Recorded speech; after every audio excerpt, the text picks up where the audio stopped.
안녕하십니까. 사회를 맡은 최영희입니다.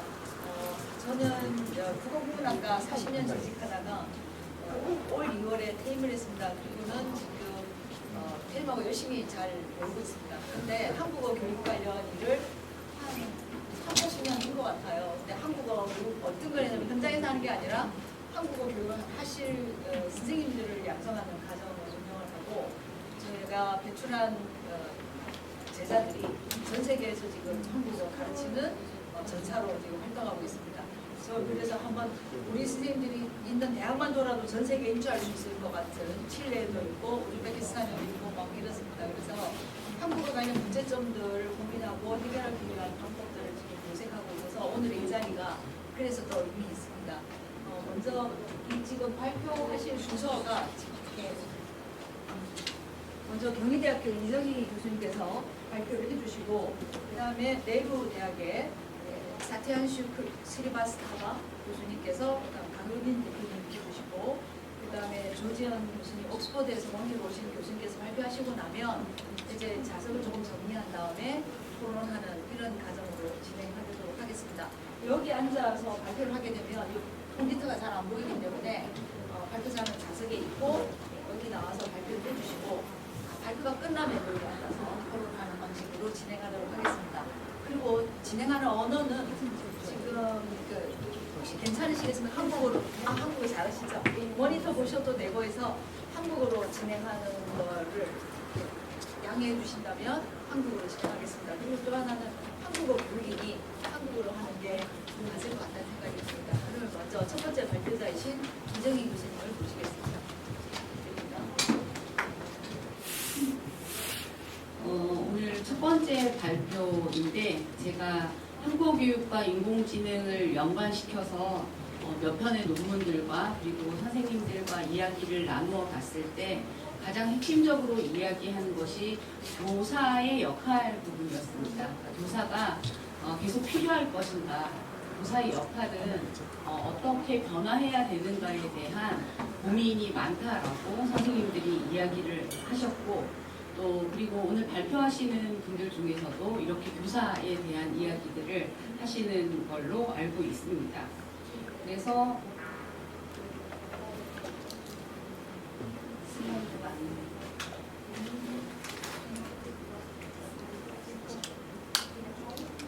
저기 리모컨 먼저 보시면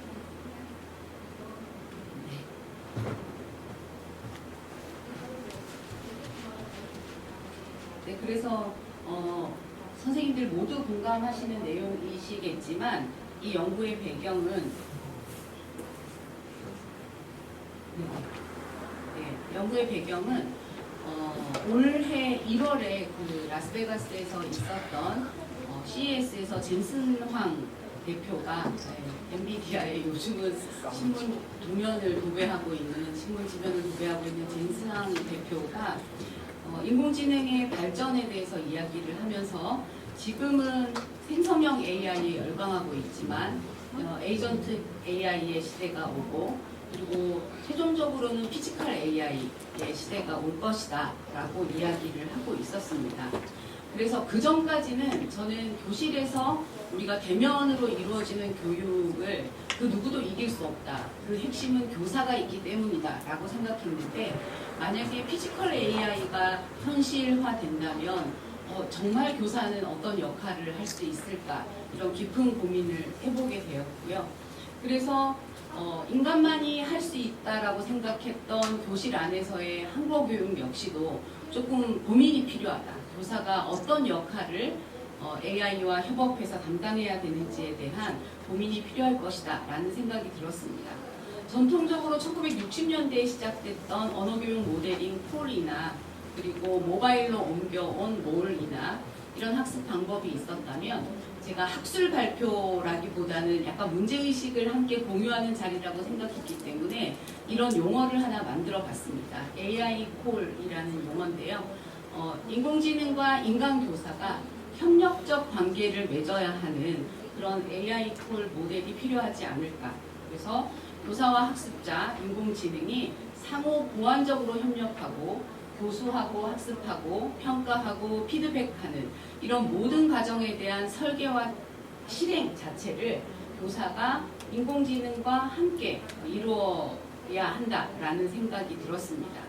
그렇기 때문에 그렇다면 인공지능이 우리 교육에서 되게 중요하다라고 생각하는 전문성은 커버가 될 것 같은데 윤리적 판단이라든지 교육의 공정성 이런 내용들을 어떻게 인공지능이 판단할 것인가 그 부분에 대한 인간 교사의 역할과 협업은 어떻게 해야 될 것인가에 대한 고민이 필요하다는 생각을 했습니다.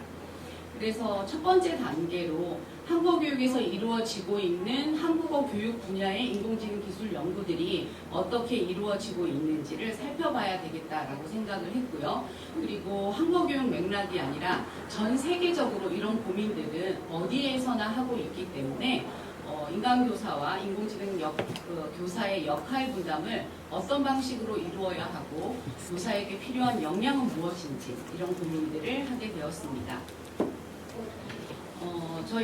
제가 이제 서지 분석을 할 때 프리즈마 지침에 따라서 최대한 맞추어서 문헌 고찰을 진행을 했습니다. 그래서 리스에서 좀 광범위하게 한국어 교육하고 인공지능 혹은 한국어 교육 AI를 검색을 해서 데이터베이스로는 443편이라는 논문이 나왔고요. 그래서 다 못 보겠다 생각했는데 중복 논문이 엄청 많고 한국어 교육이 아닌 국어 교육이라든지 아니면 외국어 교육 혹은 청소년 교육, 아동 교육까지 좀 넓게 여기에 들어와 있었습니다. 그래서 중복 논문과 다른 정복 논문을 제외한 207편의 논문을 대상으로 초록과 내용들을 확인을 하면서 서지 정보가 누락되어 있다든지 혹은 학술대회 발표문이어서 문제의식만 있고 거기에 대한 논점이 없는 발표문들은 제외를 했습니다.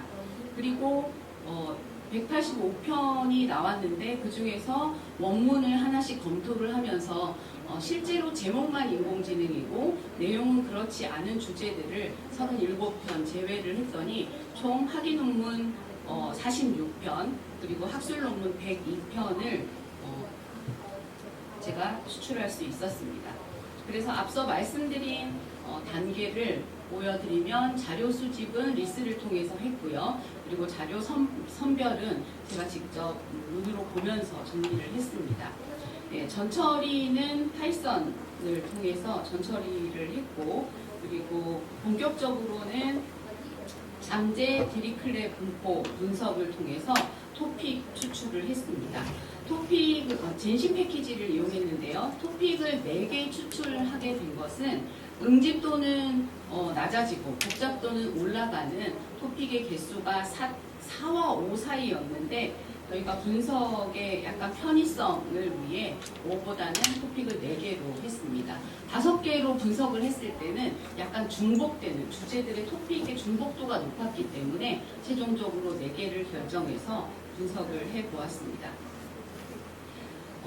연도별로 변화를 살펴보시면 2005년에 인공지능이라는 명시적인 제목을 가진 논문이 발표가 됐고 챗봇 개발과 관련된 논문이 2005년에 최초로 발표가 되었습니다.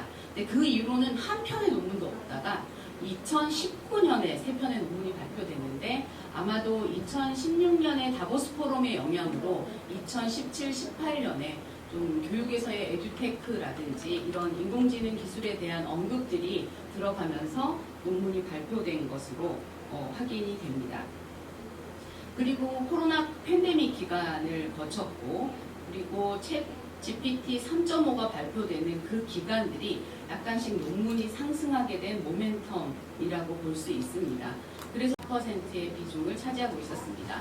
다음으로 인공지능 활용 쓰기 효과 검증과 관련된 것과 그리고 쓰기 효과 검증과 자동 채점이 이렇게 멀리 분석되어 있는 것도 되게 저에게는 신기했습니다. 이게 굉장히 의미적으로 가깝지 않나라고 생각했는데 자동 채점 기반 쓰기 평가는 조금 멀리 떨어져서 이렇게 나타나는 것을 볼 수 있었습니다.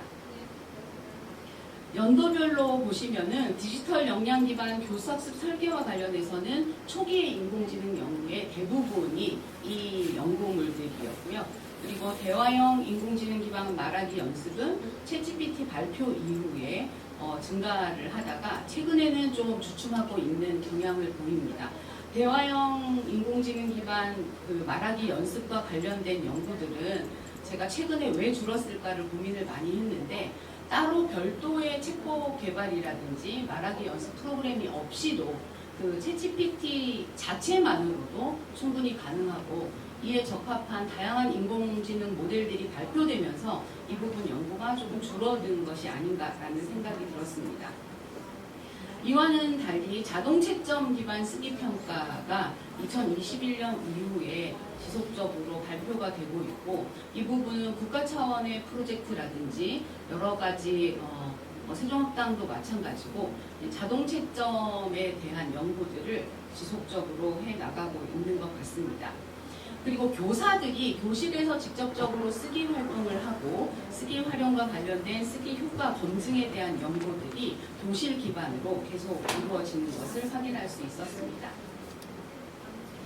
자동 채점 기반 쓰기 평가와 관련된 중심 키워드들을 보시면은 오른쪽에 작게 막대로 나와 있는데요. 채점, 자동 모델, 자질 평가 이런 것들이 있고 그 다음으로 높게 나타나는 것이 과제, 데이터, 개발, 평가 이런 항목들이 있습니다.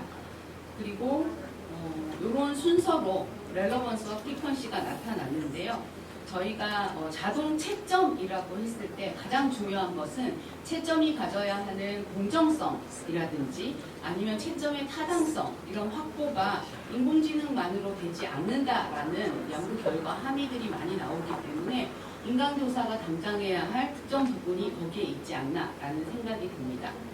다음으로 디지털 역량 기반 교수학습 설계 부분을 보면 되게 많은 토픽들이 비중을 높게 차지하고 있는 것을 볼 수 있습니다. 그런데 그 첫 번째 제일 위에 나타나 있는 게 교사라는 키워드가 있습니다. 그래서 교사, 세 번째에 있는 수업 이런 막대가 그 토픽의 큰 비중을 차지하고 있어서 실제로 디지털 역량, 그러니까 인공지능을 교실에서 활용할 수 있고 그 인공지능을 교수학습의 도구로 활용할 수 있는 그런 교사의 수업 역량이 중요하다라는 연구물들이 많이 발표되는 것으로 확인할 수 있습니다. 그리고 인공지능 활용 쓰기 효과 검증과 관련해서는 실험을 기반으로 한 어떤 집단 간의 차이 이런 것들을 많이 발표를 하고 있고요. 쓰기와 항상 연결시켜서 나오는 쓰기 불안 부분도 인공지능을 활용하면 이 불안도가 낮아진다 이런 연구물들도 있습니다. 그리고 대화형 인공지능 기반 말하기 연습에서는 압도적으로 챗봇이 가장 높은 비중을 차지하고 있지만 최근보다는 인공지능 도입 초기에 이 챗봇 개발 연구들이 많았다는 것을 확인할 수 있고 이어서 번역이라든지 오류 이런 것들이 함께 동반되어 나온다는 것을 확인할 수 있습니다. 키워드 분석을 정리해 보면 첫 번째로 자동 채점 기반 쓰기 평가는 쓰기라는 문어 중심의 자동 채점 시스템 개발과 검증들이 이루어졌고요. 어떤 문항에 대한 난이도라든지 그리고 채점의 결과들에 대한 검증 연구들이 많이 있었습니다. 그리고 채점 모델이 공정한지 그 공정성과 타당성 확보를 위한 자질이 무엇인지에 대한 탐색들이 주를 이루었고 그리고 최근에는 교수학습 그리고 교육적으로 교실에서 어떻게 적용할 것인지에 대한 연계성에 대한 언급은 있는데 구체적으로 어떻게 해야 된다라는 구체적 연계성 부분이 조금 부족하다라는 생각을 하게 되었습니다. 두 번째는 디지털 역량 기반 교수학습 설계에서는 디지털 플랫폼을 이제 특히 팬데믹 이후로 많이 활용을 하고 있는데 실제로 어떻게 교수학을 학습할 것인가에 대한 학습 설계에 대한 연구들이 좀 많이 있었고요. 그리고 수업에 디지털을 활용한 어떤 실험 결과들에 대한 발표들이 많이 있었습니다. 인공지능 활용 쓰기 효과 검증과 관련해서는 쓰기에서 선생님들이 가장 어려워하는 채점의 일부분을 1차적으로 인공지능이 하는 그런 인공지능의 보조교사 역할에 대한 검증 연구들이 있었고 최근에는 좀 정확도가 굉장히 많이 올라가서 1차 피드백은 인공지능을 통해서 하는 것도 바람직하다라는 그런 연구 결과들도 주목해 볼 만한 연구였습니다. 그리고 마지막으로는 대화형 인공지능 기반 말하기 연습에서는 실제로 학습자와 인공지능의 상호작용 교육의 어떤 교육적 효과가 교실에서 학습자와 학습자 간 상호작용 혹은 인강교사와 학습자의 상호작용 효과와 어떻게 차이가 있는지에 대해 주목하는 연구들인데 아직 초기이기 때문에 되게 실험적이어서 연구 결과가 그렇게 긍정적으로 나오지는 않고 있습니다. 그리고 아까 말씀드렸듯이 초기에는 챗봇 개발이 되게 중심이었는데 이후에는 조금 그냥 광범위한 인공지능을 어떻게 활용할 것인가에 대한 활용 연구로 전환되어 가는 것을 알 수 있습니다. 그래서 각각 토픽별로 교사에게 필요한 교사 역할이 무엇인지에 대해서 고민을 했습니다. 이 부분에 대해서는 인공지능의 도움을 좀 받았는데 여러 가지 인공지능들에게 이런 토픽 분석 결과를 주고 언어교사가 이런 영역에서 필요한 역량이 무엇이냐라고 했을 때 네이밍을 토픽 1에서는 메타 평가자, 토픽 2에서는 수업 설계자, 토픽 3에서는 피드백 코치, 토픽 4에서는 학습 조정자. 물론 제가 네이밍을 조금 더 인간적으로 바꾸긴 했는데 각각 영역별로 교사의 역할들을 이렇게 부여를 할 수 있다고 말씀을 드릴 수 있겠습니다. 그래서 메타 평가자라고 하는 것은 실제로 채점과 평가를 할 때에 그 자질에 대해서 미리 검토하고 계획할 수 있는 메타 평가자의 역할로서의 역량이 교사에게 필요하다라고 말씀드릴 수 있고 수업 설계자라고 했을 때는 지금도 교사들이 수업을 설계하고 있지만 조금 더 적극적으로 인공지능을 본인의 수업에 어떻게 적용할 수 있는지에 대해 설계할 수 있는 콘텐츠는 뭐가 있고 도구는 무엇이 있는지를 알 수 있고 활용할 수 있는 역량. 그리고 세 번째는 피드백 코치 부분인데요. 글쓰기이기 때문에 글쓰기에 대한 지원과 도움, 피드백을 줄 수 있는 피드백 코치의 교사의 역할. 그러니까 인공지능이 피드백을 한 결과에 대해서 어떤 다시 피드백을 준다든지 해서 조정해 나가는 역할이 가능하겠다. 그리고 마지막으로는 학습을 조정하는, 그러니까 말하기 중심의 어떤 학습 조정자의 역할로서 교사들의 역할이 좀 정리가 되면 좋겠다라는 생각을 했습니다. 말씀드린 대로 메타평가자는 채점 모델의 공정성과 타당성을 검토하고 평가 기준과 루브릭을 비판적으로 점검. 그러니까 루브릭을 예전에는 우리가 다 짰는데 지금은 인공지능이 너무나 잘 짜주기 때문에 그 짜여진 루브릭에 대한 비판적 점검, 그리고 그런 평가 과정에 대한 전체적인 메타적인 분석을 할 수 있는 전문성이 필요하겠고, 그리고 수업 설계자로서는 아까 말씀드린 AI 도구와 플랫폼 콘텐츠를 제작까지는 하지 못하더라도 어떤 것들이 있고 수업에 어떻게 적용할 수 있는지, 그리고 내 수업에서는 인공지능의 역할은 어디까지로 할 것인지를 좀 결정하는 것, 그리고 AI 활용에 대한 교실 운영 지침이 필요하다는 생각이 듭니다. 교사만 활용하는 지침이 아니라 학습자도 인공지능을 어떻게 활용해야 하는지 그런 운영 지침을 제시하는 역할, 그리고 피드백 코치로서는 실제로 인공지능이 주고 있는 그 피드백의 타당도와 신뢰도를 검토할 수 있는 역할, 그리고 인공지능을 통해서 학습하고 있는 어떤 학습자의 정의적인 측면까지 확인해 줄 수 있는 그런 역량이 필요하다는 생각이 들었습니다. 마지막으로 학습 조정자 부분은 실제로 인공지능을 통해서 우리가 하고 있는 이런 교수학습 활동이 윤리적으로 타당한지에 대한 어디까지 기술과 인간이 서로의 범위를 조정을 해야 되는지에 대한 그런 기준에 대한 판단 역시도 교사가 가져야 할 중요한 역량이다라고 확인할 수 있었습니다. 2025년에 가트너의 하이프 사이클을 보면 늘 앞서서 예견을 하지만 AI 에이전트의 부상을 첫 번째로 꼽고 있습니다. 교실의 AI 에이전트가 로봇의 형태로 사람의 모습으로 들어오는 것은 시간이 좀 걸리겠지만 본격적으로 도입이 되기 전에 교육 현장에서 우리가 이러한 것들을 선제적으로 고민을 하지 않는다면 한국 교육을 하고 있는 언어, 외국어 교육의 교실 모습은 되게 우왕좌왕하게 될 것 같습니다. 그래서 살펴봤더니 유네스코에서는 인공지능 역량의 핵심 영역을 발표를 해서 각 언어별로, 외국어별로 교사들이 이러한 역량이 필요하다라고 이야기를 하고 있고 역량의 수준별로도 제시를 하고 있어서 이런 지침이 교사가 실제로 인공지능을 교실에 도입할 때 되게 중요한 기준이 되는 것처럼 한국 교육에도 이런 것들이 좀 필요하지 않을까라는 생각이 듭니다.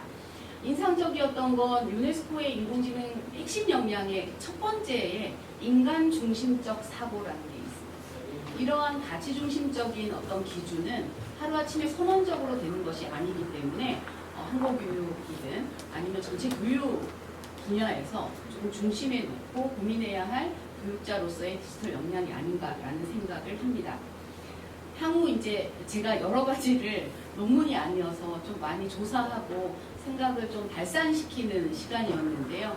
중요한 것은 교사 중심의 디지털 역량이 필요한 것이 무엇인지에 대한 좀 정의도 필요하고 하부 구성 요인들은 어떻게 구성되어야 하는지 실제 교실에서 실현 가능한 것인지 이런 것들에 대한 검증 연구도 필요하고 그리고 두 번째로 이제 기술과 인간이 어떻게 협업해 나갈 수 있을까라고 했을 때 인간만이 할 수 있는 저는 그렇게 믿고 싶습니다. 윤리적 판단 이런 부분과 관련된 인공지능 사용 윤리에 대한 교육적 맥락에서의 연구가 필요하고 마지막으로는 이게 가능하다면 한국어 교육 현장에 있는 교원들의 인공지능과 인간 교사의 협업 역량을 측정할 수 있는 그런 측정 도구도 좀 개발을 해서 현실화하면 좋겠다라는 생각을 해보았습니다. 네, 이상으로 발표를 마치겠습니다. 발표 주신 교수님께 감사드립니다. 시간을 조금 초과하셨기 때문에 다음 발표로 바로 이렇게 들어가도록 하겠습니다. 내일대학교에 발표 이름을 들어볼 때 사티안슈 실바스타바 교수님 감사합니다. 안녕하세요. 저 인도에서 온 인도 내부대학교 한국학과 사티안슈입니다.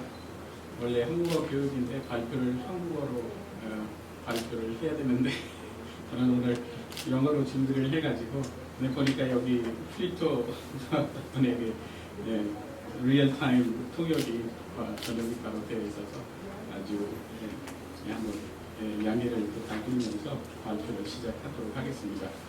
오늘 저희 주제는 Korean for Indians입니다. 저는 한국학과 교수로서 이제 한국어를 가르치고 있는데요. So the topic is Korean for Indians in the age of AI, opportunities and challenges.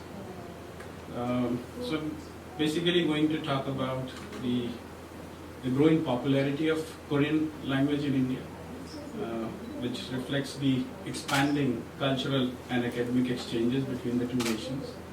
However, India's multilingual environment, spanning Indo-Aryan, Dravidian and Tibeto-Burman and English-speaking learners, it poses complex pedagogical challenges.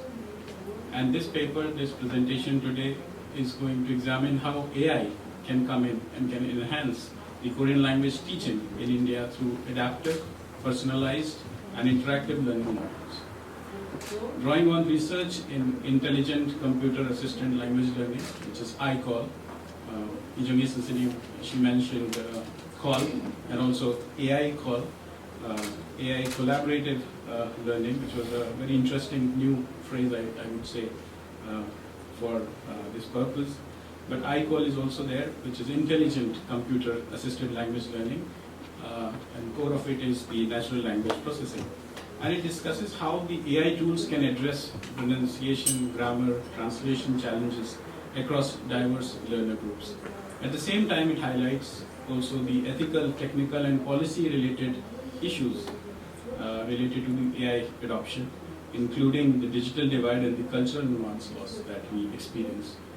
The presentation today also proposes a contextualized framework for integrating AI responsibly in Korean language pedagogy, emphasizing teacher-AI collaboration and India-Korea academic cooperation. So I'm going to go forward with the paper. So the popularity of Korean language, if we talk about the popularity of Korean language in India, I think it has witnessed an unprecedented surge over past 2 decades, reflecting the expanding scope of India-Korea relations in diplomacy, education, business and culture. The India-Korea bilateral and diplomatic relations were established in 1962, which was further strengthened with the appointment of ambassador in 1973. And over the years, we have seen these bilateral ties have made significant progress and have become multidimensional, driven by shared interests, goodwill, and high-level exchanges. The opening of Indian economy was a big event in India-Korea relations in the 1990s that made way for Korean companies to start operating in India, which in turn led to the rise of demand of Korean language as students saw an opportunity of employment. So institutionally, Korean language education in India has evolved from a niche academic pursuit to a structured discipline. Korean language education in India began early in the 1970s with a certificate and diploma course at Jawaharlal Nehru University, which is my university in New Delhi, which was later upgraded to a degree program in 1995. And JNU, as we call our university, Jawaharlal Nehru University, JNU, remains the flagship institution with several universities and private academies now offering Korean as part of undergraduate and certificate level programs. Currently, there are 5 central universities in India that offer degree programs and over 20 institutions offering certificate courses in Korean. India currently also has a total of 6 functional Sejong Hakta.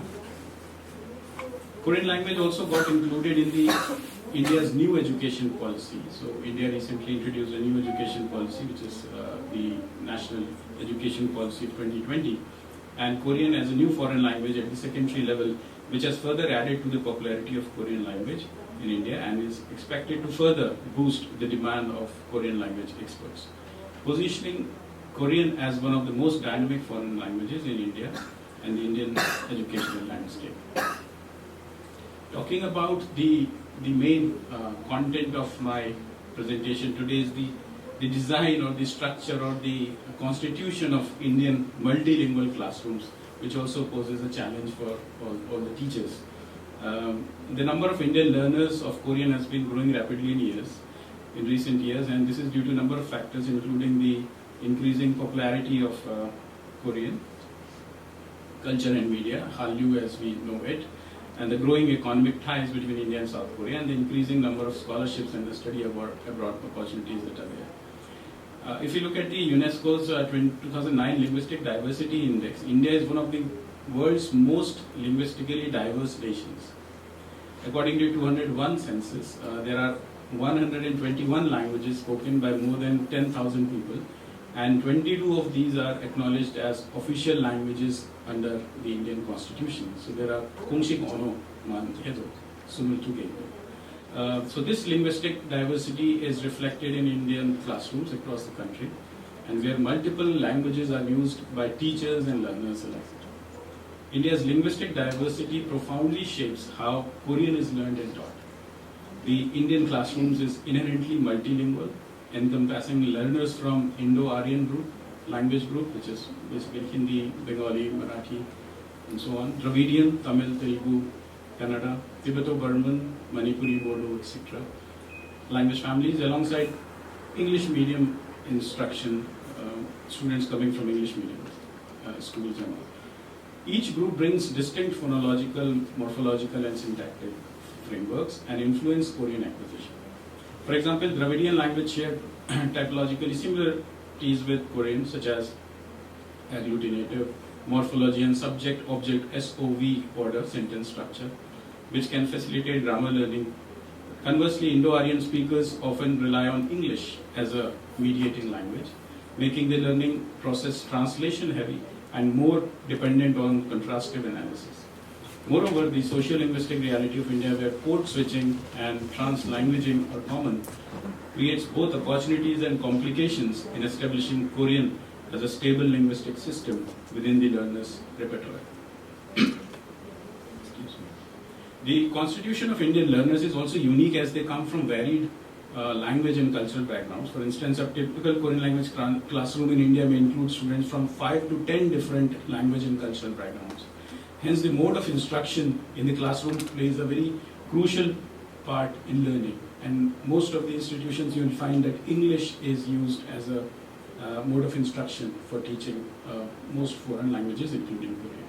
Recognizing the heterogeneous learner backgrounds and it is essential for developing pedagogical strategies that move beyond a monolingual model. AI-driven adaptive systems, if properly trained, I believe could potentially account for these variations and provide differentiated instruction tailored to the linguistic and cognitive profile of each learner. If you look at the current state of technology usage in Indian classrooms, specifically in the Korean language education in India, the integration of technology in Korean language education in India remains at a formative stage, I would say. While digital platforms such as Duolingo, Talk to Me in Korean, Naver's Papago translation app are widely used by independent learners, institutional adoption of technology-assisted pedagogy is still limited. Technology usage is restricted to language labs. That is also very much applicable. Many institutions and universities don't have a language lab. We do have. Or audio-visual system assistance and multi-mainstream pedagogy still, relies on the classical method of grammar translation method, which means the instructions in the classes are conducted in English. Emphasis is placed on memorizing isolated vocabulary and grammar rules. Reading is the primary focus, accompanied by grammatical analysis. Translation exercises usually form the second language, which is L2 to English, are conducted, and little to no attention is given to oral production.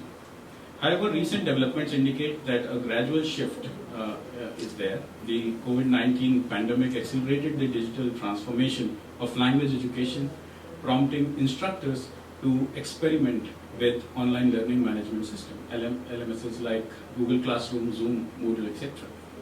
These tools, though not AI-based, have laid the foundation for integrating more sophisticated technologies. The use of ChatGPT and other generative AI tools is emerging informally among students and teachers for grammar practice, vocabulary explanation, and translation exercises, albeit without structured pedagogical frameworks. At present, the main challenge lies in moving from technology-assisted learning to AI-integrated learning. The absence of localized AI models trained on Korean-Indian language pairs, inadequate digital infrastructure, and limited teacher training in AI pedagogy hinder large-scale implementation. However, it is being felt that the educators and learners alike that the AI will prove to be a transformative force in the next phase of Korean language education in India. If we talk about the potential of AI integration in the Indian context, the advancements that we are seeing in technology have brought significant, widespread, and intricate changes to language learning, assessment, and research.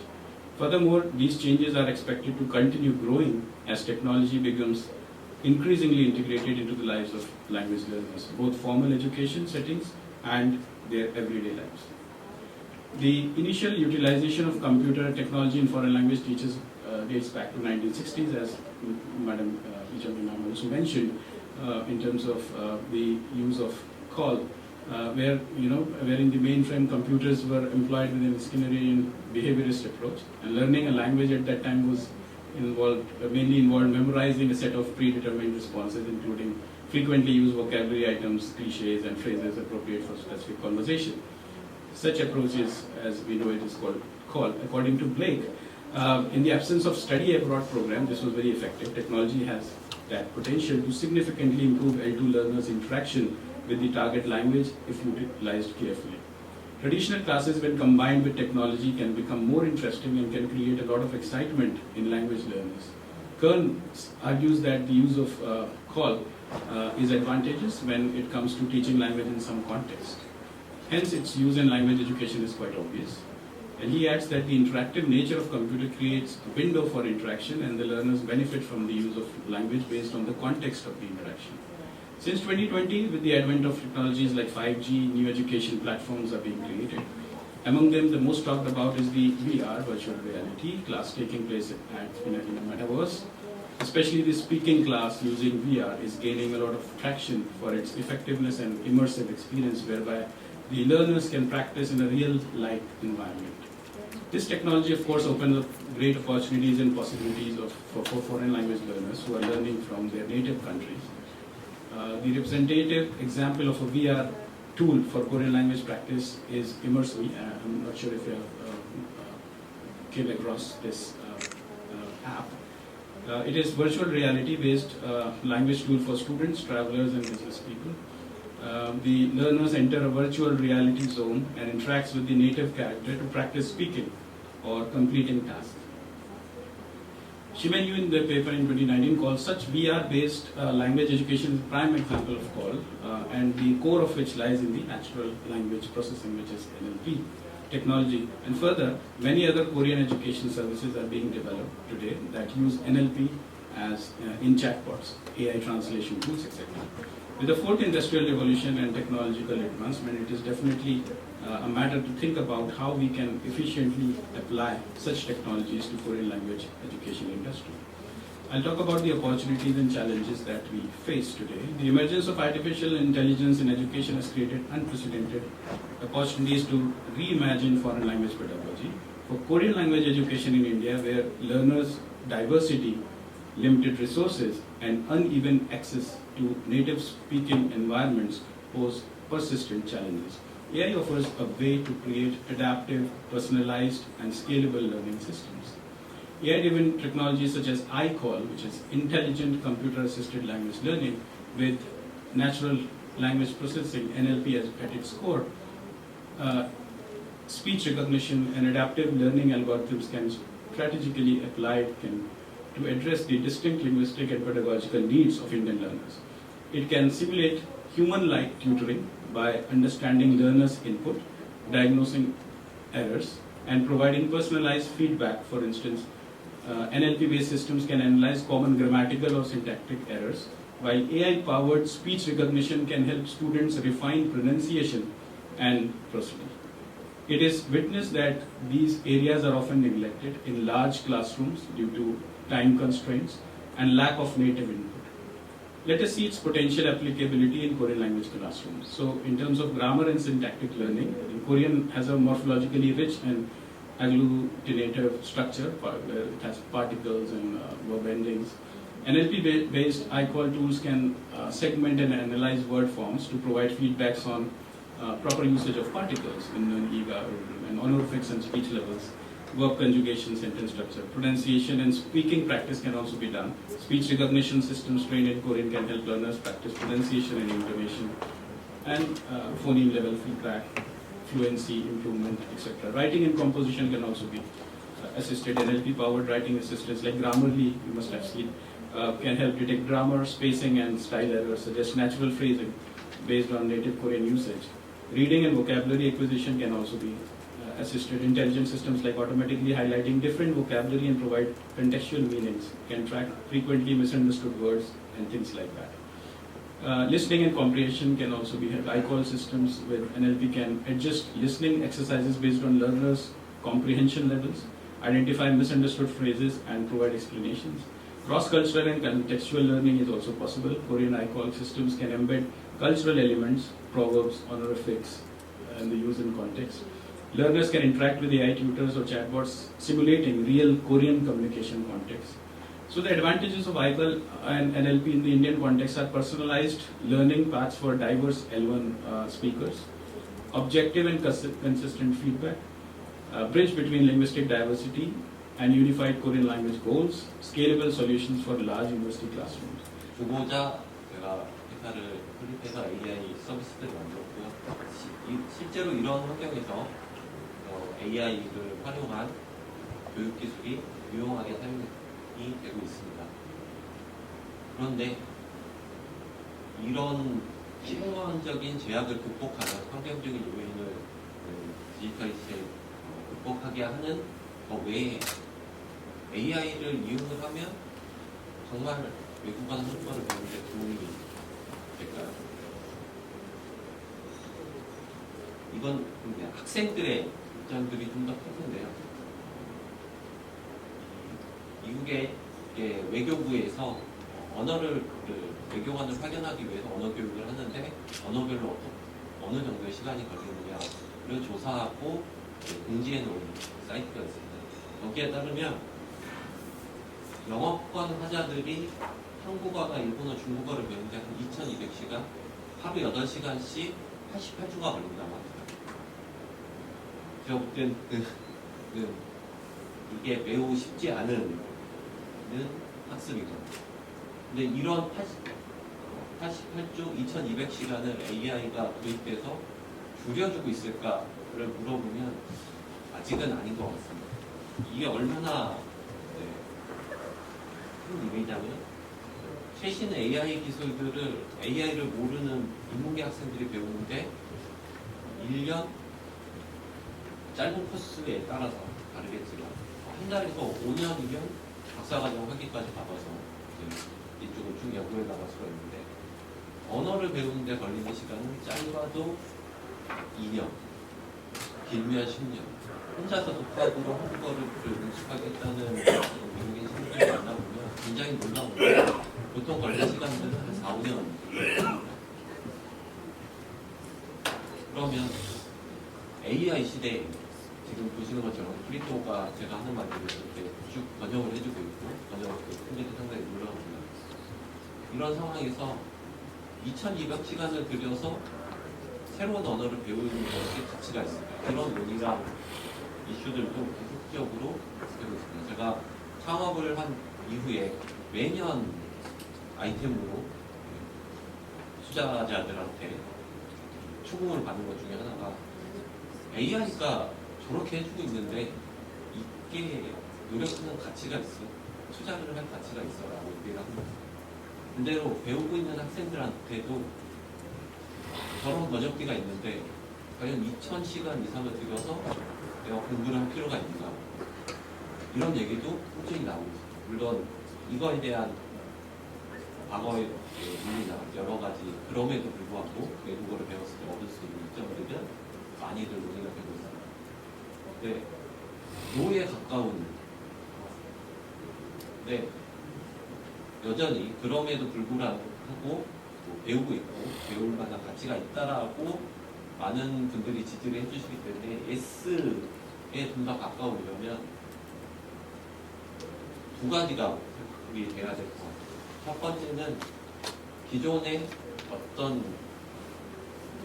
취업이나 여행이나 이런 실용적인 필요를 뛰어넘는 학습의 동기가 필요하고요. 나머지 하나는 이 노력을 줄일 수 있는 방법인 것 같습니다. 한국어 같은 경우에 지금 AI 시대를 맞으면 굉장히 특별한 상황이 있다라고 생각이 듭니다. 기존의 영어 학습, 다른 외국어 학습들과 달리 한국어 교육은, 한국어 학습은 학습자들이 그 실용성보다는 그냥 한국어가 좋아서, 한국어가 유행하고 있어서 이런 데 편승한 경우가 많습니다. 굉장히 불편한 상황, 인프라도 부족한 상황, 이런 상황에서도 한국어를 배우려고 하는 시도들이 지속적으로 늘어나고 있는 추세입니다. 그렇기 때문에 이 투자 가치 2,200시간이라는 것들이 800시간으로 줄어들 수 있다면, 혹은 다른 언어들도 포함해서 100시간 정도로 줄어들 수 있다면 지금 한국어 교육이 혹은 영어 중심의 외국어 교육이 재편될 수 있는 새로운 돌파구가 될 거라고 생각합니다. 여기서 조금 더 말씀드리면, 영어 그런 번역이 생기면서 가장 위태로운 외국어는 사실 영어. 이제 저희 밑에 아이들부터 영어를 공부해야 될 이유를 수능이 없어진다면 전혀 모르겠다라는 게 학원에 가기 싫어하는 아이들의 많은 반응입니다. 이런 환경 속에서 학습을 줄일 수 있는 시간에 대한 기술은 새로운 가치를 갖고 있습니다. 지금 현재 이제 AI들이 학습자들을 어떻게 듣고 있는지 보시면, 앞에서 여러 번 소개를 했지만 넥털이라고 1990년대 20세기에서부터 컴퓨터를 이용한 언어학습이 개발이 관심을 많이 가져왔습니다. 2005년쯤, 거의 10년이에요. 15년밖에 안 됐는데 그때까지도 지금 보시면 컴퓨터 화면을 띄워놓고 혼자서 공부하기에는 좀 분명히 옆에 어떤 선생님들 이런 사람들이 AI 시대를 만나서 말하기가 발음평가, 대화연습, 쓰기, 평가, 피드백 그리고 그런 것들 모아서 실제 때 가상의 선생님이 선생님처럼 가르쳐주는 이런 모습으로 발전을 하고 있습니다. 쉽게 얘기하면 선생님들이 수업에서 했던 것들을 모사 모방하는 AI가 를 만들고 있는 게 지금 현재 있는 구체적인 추세입니다. 왜냐하면 AI 자체가 사람의 능력을 모방하는 이 위한 기술이기 때문에 이 기술들은 조만간 또 완성될 가능성들이 매우 높습니다. 근데 AI가 정말 선생님을 제대로 모방하고 있느냐라고 하면 왼쪽에 있는 그 수업 시간에 하는 그런 영상들을 찍어서 AI를 통해서 제네레이션을 해서 강의 영상을 새롭게 만들어내거나 메타버스에 적용해서 저게 실제로 저런 수업 환경에 가 있는 것처럼 이렇게 느끼게 하는 기술들이 그다지 많은 장벽을 아직 가지고 이제 얼마 남지 않았습니다. 근데 선생님들이 하시는 걸 잘 보면 앞에서 이정희 선생님도 말씀을 해주셨지만 이거 어떻게 가르칠지 고민을 하고 그걸 자료로 만들어서 수업에 가서 학생들에게 전달하고 그 학생들이 보인 반응과 피드백을 보고 다시 더 어떻게 잘 가르칠까 라는 활동들을 1년에 수십 회, 수백 회를 반복을 하고 있습니다. 그러면 다들 잘 아시는 것처럼 이제는 AI를 만드는데 데이터가 있어야 됩니다. 그러면 선생님을 제대로 모방하는 데이터, 이 선생님들이 고민하고 노력하는 데이터는 어떤 모습인가? 제가 이거 답을 가지고 왔으면 참 좋겠지만 그렇지는 못했습니다. 네, 지금까지 나와 있던 여러 가지 AI를 이용한 수업이나 실험들 중에 몇 개 어댑티브 러닝하고 관련된 들로 AI를 이용을 해서 학생들의 능력이 향상됐다. 혹은 학습하는데 어려움과 시간이 단축됐다라는 보고자료나 이런 것들이 일부 있습니다. 국내에서 최근 나온 거는 25년에 이제 AI, 영어 AI 말하기 앱을 이용해서 한 3개월 정도 실험했을 때 포인트가 14시간에 98% 퍼센테이지가 정확하게 나오지 않아서 어느 정도의 향상률인지 알기는 어렵지만 제가 만든 대체적인 실험 자료들은 20% 정도, 30% 정도의 향상 효율을 내었다는 이야기가 되고 있습니다. 네. 이런 것도 이제 어댑티브 러닝이라고 할 수 있는데 저런 것들을 가지고 궁극적으로 했을 때 2200시간에서 30%만 줄어도 굉장히 적은 시간이거든요. 이렇게 시간을 전체 시간의 총량을 줄이는 그런 류의 연구나 기술의 개발은 좀 많지 않았던 편입니다. 이런 것들이 가능해지려면 제일 첫 번째로 외국어를 배우는데 시간이 얼마나 드는지 물론 실험을 해놓은 예가 하나 있기는 합니다만 이것들이 아직 일상적으로 측정되고 있지 않습니다. 저희가 한국어 학습자의 데이터를 모으는데 여기 강연한 선생님하고 많은 시간 들여서 자료를 구축을 했는데요. 이 자료들 중에 제일 어려운 자료가 뭐였냐면 학생 한 명이 1급에서 6급까지 됐는데 어떤 결과물을 내놓으면서 그런 능력을 얻는가 하는 이 데이터를 수집하는 게 굉장히 어려웠습니다. 근데 말씀드린 것처럼 학습에 걸리는 2200시간이 800시간, 100시간으로 줄어드는 기술을 만들기 위해서 거기에 AI를 활용을 하려면 그 과정에서 생성되는 상당히 많은 유의 데이터들이 필요합니다. 저희가 사용을 하고 있는 시스템 중에 하나인데요. 학습 컨텐츠를 만들고 프로그램을 만들 때 여기에 관련된 이미지, 오디오, 제공돼야 되는 단어, 문법 이런 거에 대한 데이터들을 처음부터 이제 데이터로 기록을 합니다. 그 데이터를 학습하는 여러 가지 화면을 통해서 학습을 하게 되고 어떤 친구들은 어휘를 중심으로 학습을 해서 몇 해 만에 70%에 달하는 성적을 혹은 그 과정을 패스를 하는지 이런 것들을 이제 기록을 해 나가고 있는데요.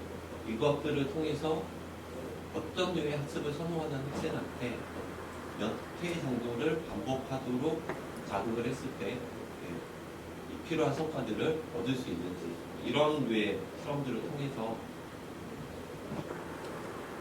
한국어 학습을 외국어를 배우는 학습 시간을 최소화할 수 있다고 보고 있습니다. 이 과정들을 정리를 하면 데이터이자 관찰입니다. 어떤 활동들을 하고 있는지, 무엇을 하고 있는지, 얼마나 하고 있는지 이런 것들을 측정해서 데이터화를 하게 되고 그 과정을 통해서 흔히 얘기하는 개인 학습별로 줌 학습을 진행을 하게 됩니다. 이런 것들이 기존에 없었다라기보다는 이미 하고 있지만 그것들이 명확하게 최소 학습을 위한 한국어를 배우는데, 영어를 배우는데 인간 보편적으로 노력해야 될 최소 학습 시간이 정확하게 얼마인지, 그거를 우리는 얼마큼 단축할 수 있는지 이런 것들을 고민하고 있고요. 이후에 AI가 더 발전될수록 이런 부분에도 노력을 드릴 때 학습자들이 외국어 학습이 비용 가치가 없는 것이 아니라 100시간 들여서 외국어를 배웠더니 AI 기기를 안 사도 스마트폰이 없어도 외국에 나가서 한국 드라마를 한국 여행을 하는데 충분히 즐길 수 있는 이런 현재 한국어 교육이라는 외국어 교육이라는 분야가 유지될 수 있는 있을 거라고 생각합니다. 그렇기 때문에 여러분들과 함께 고민해보고자 노력을 드리겠습니다. 저는 이상 마치겠습니다. 아르테크에서 한국어 교육 관련 프로그램을 흥미롭게 만들고 계신 주진우 장표 감사드립니다. 다음 조지현 교수님 옥스퍼드 대학에서 먼 곳에서 오셨습니다. 공개해 주시겠습니다. AI 시대 때 이렇게 돌봄 교육에 대한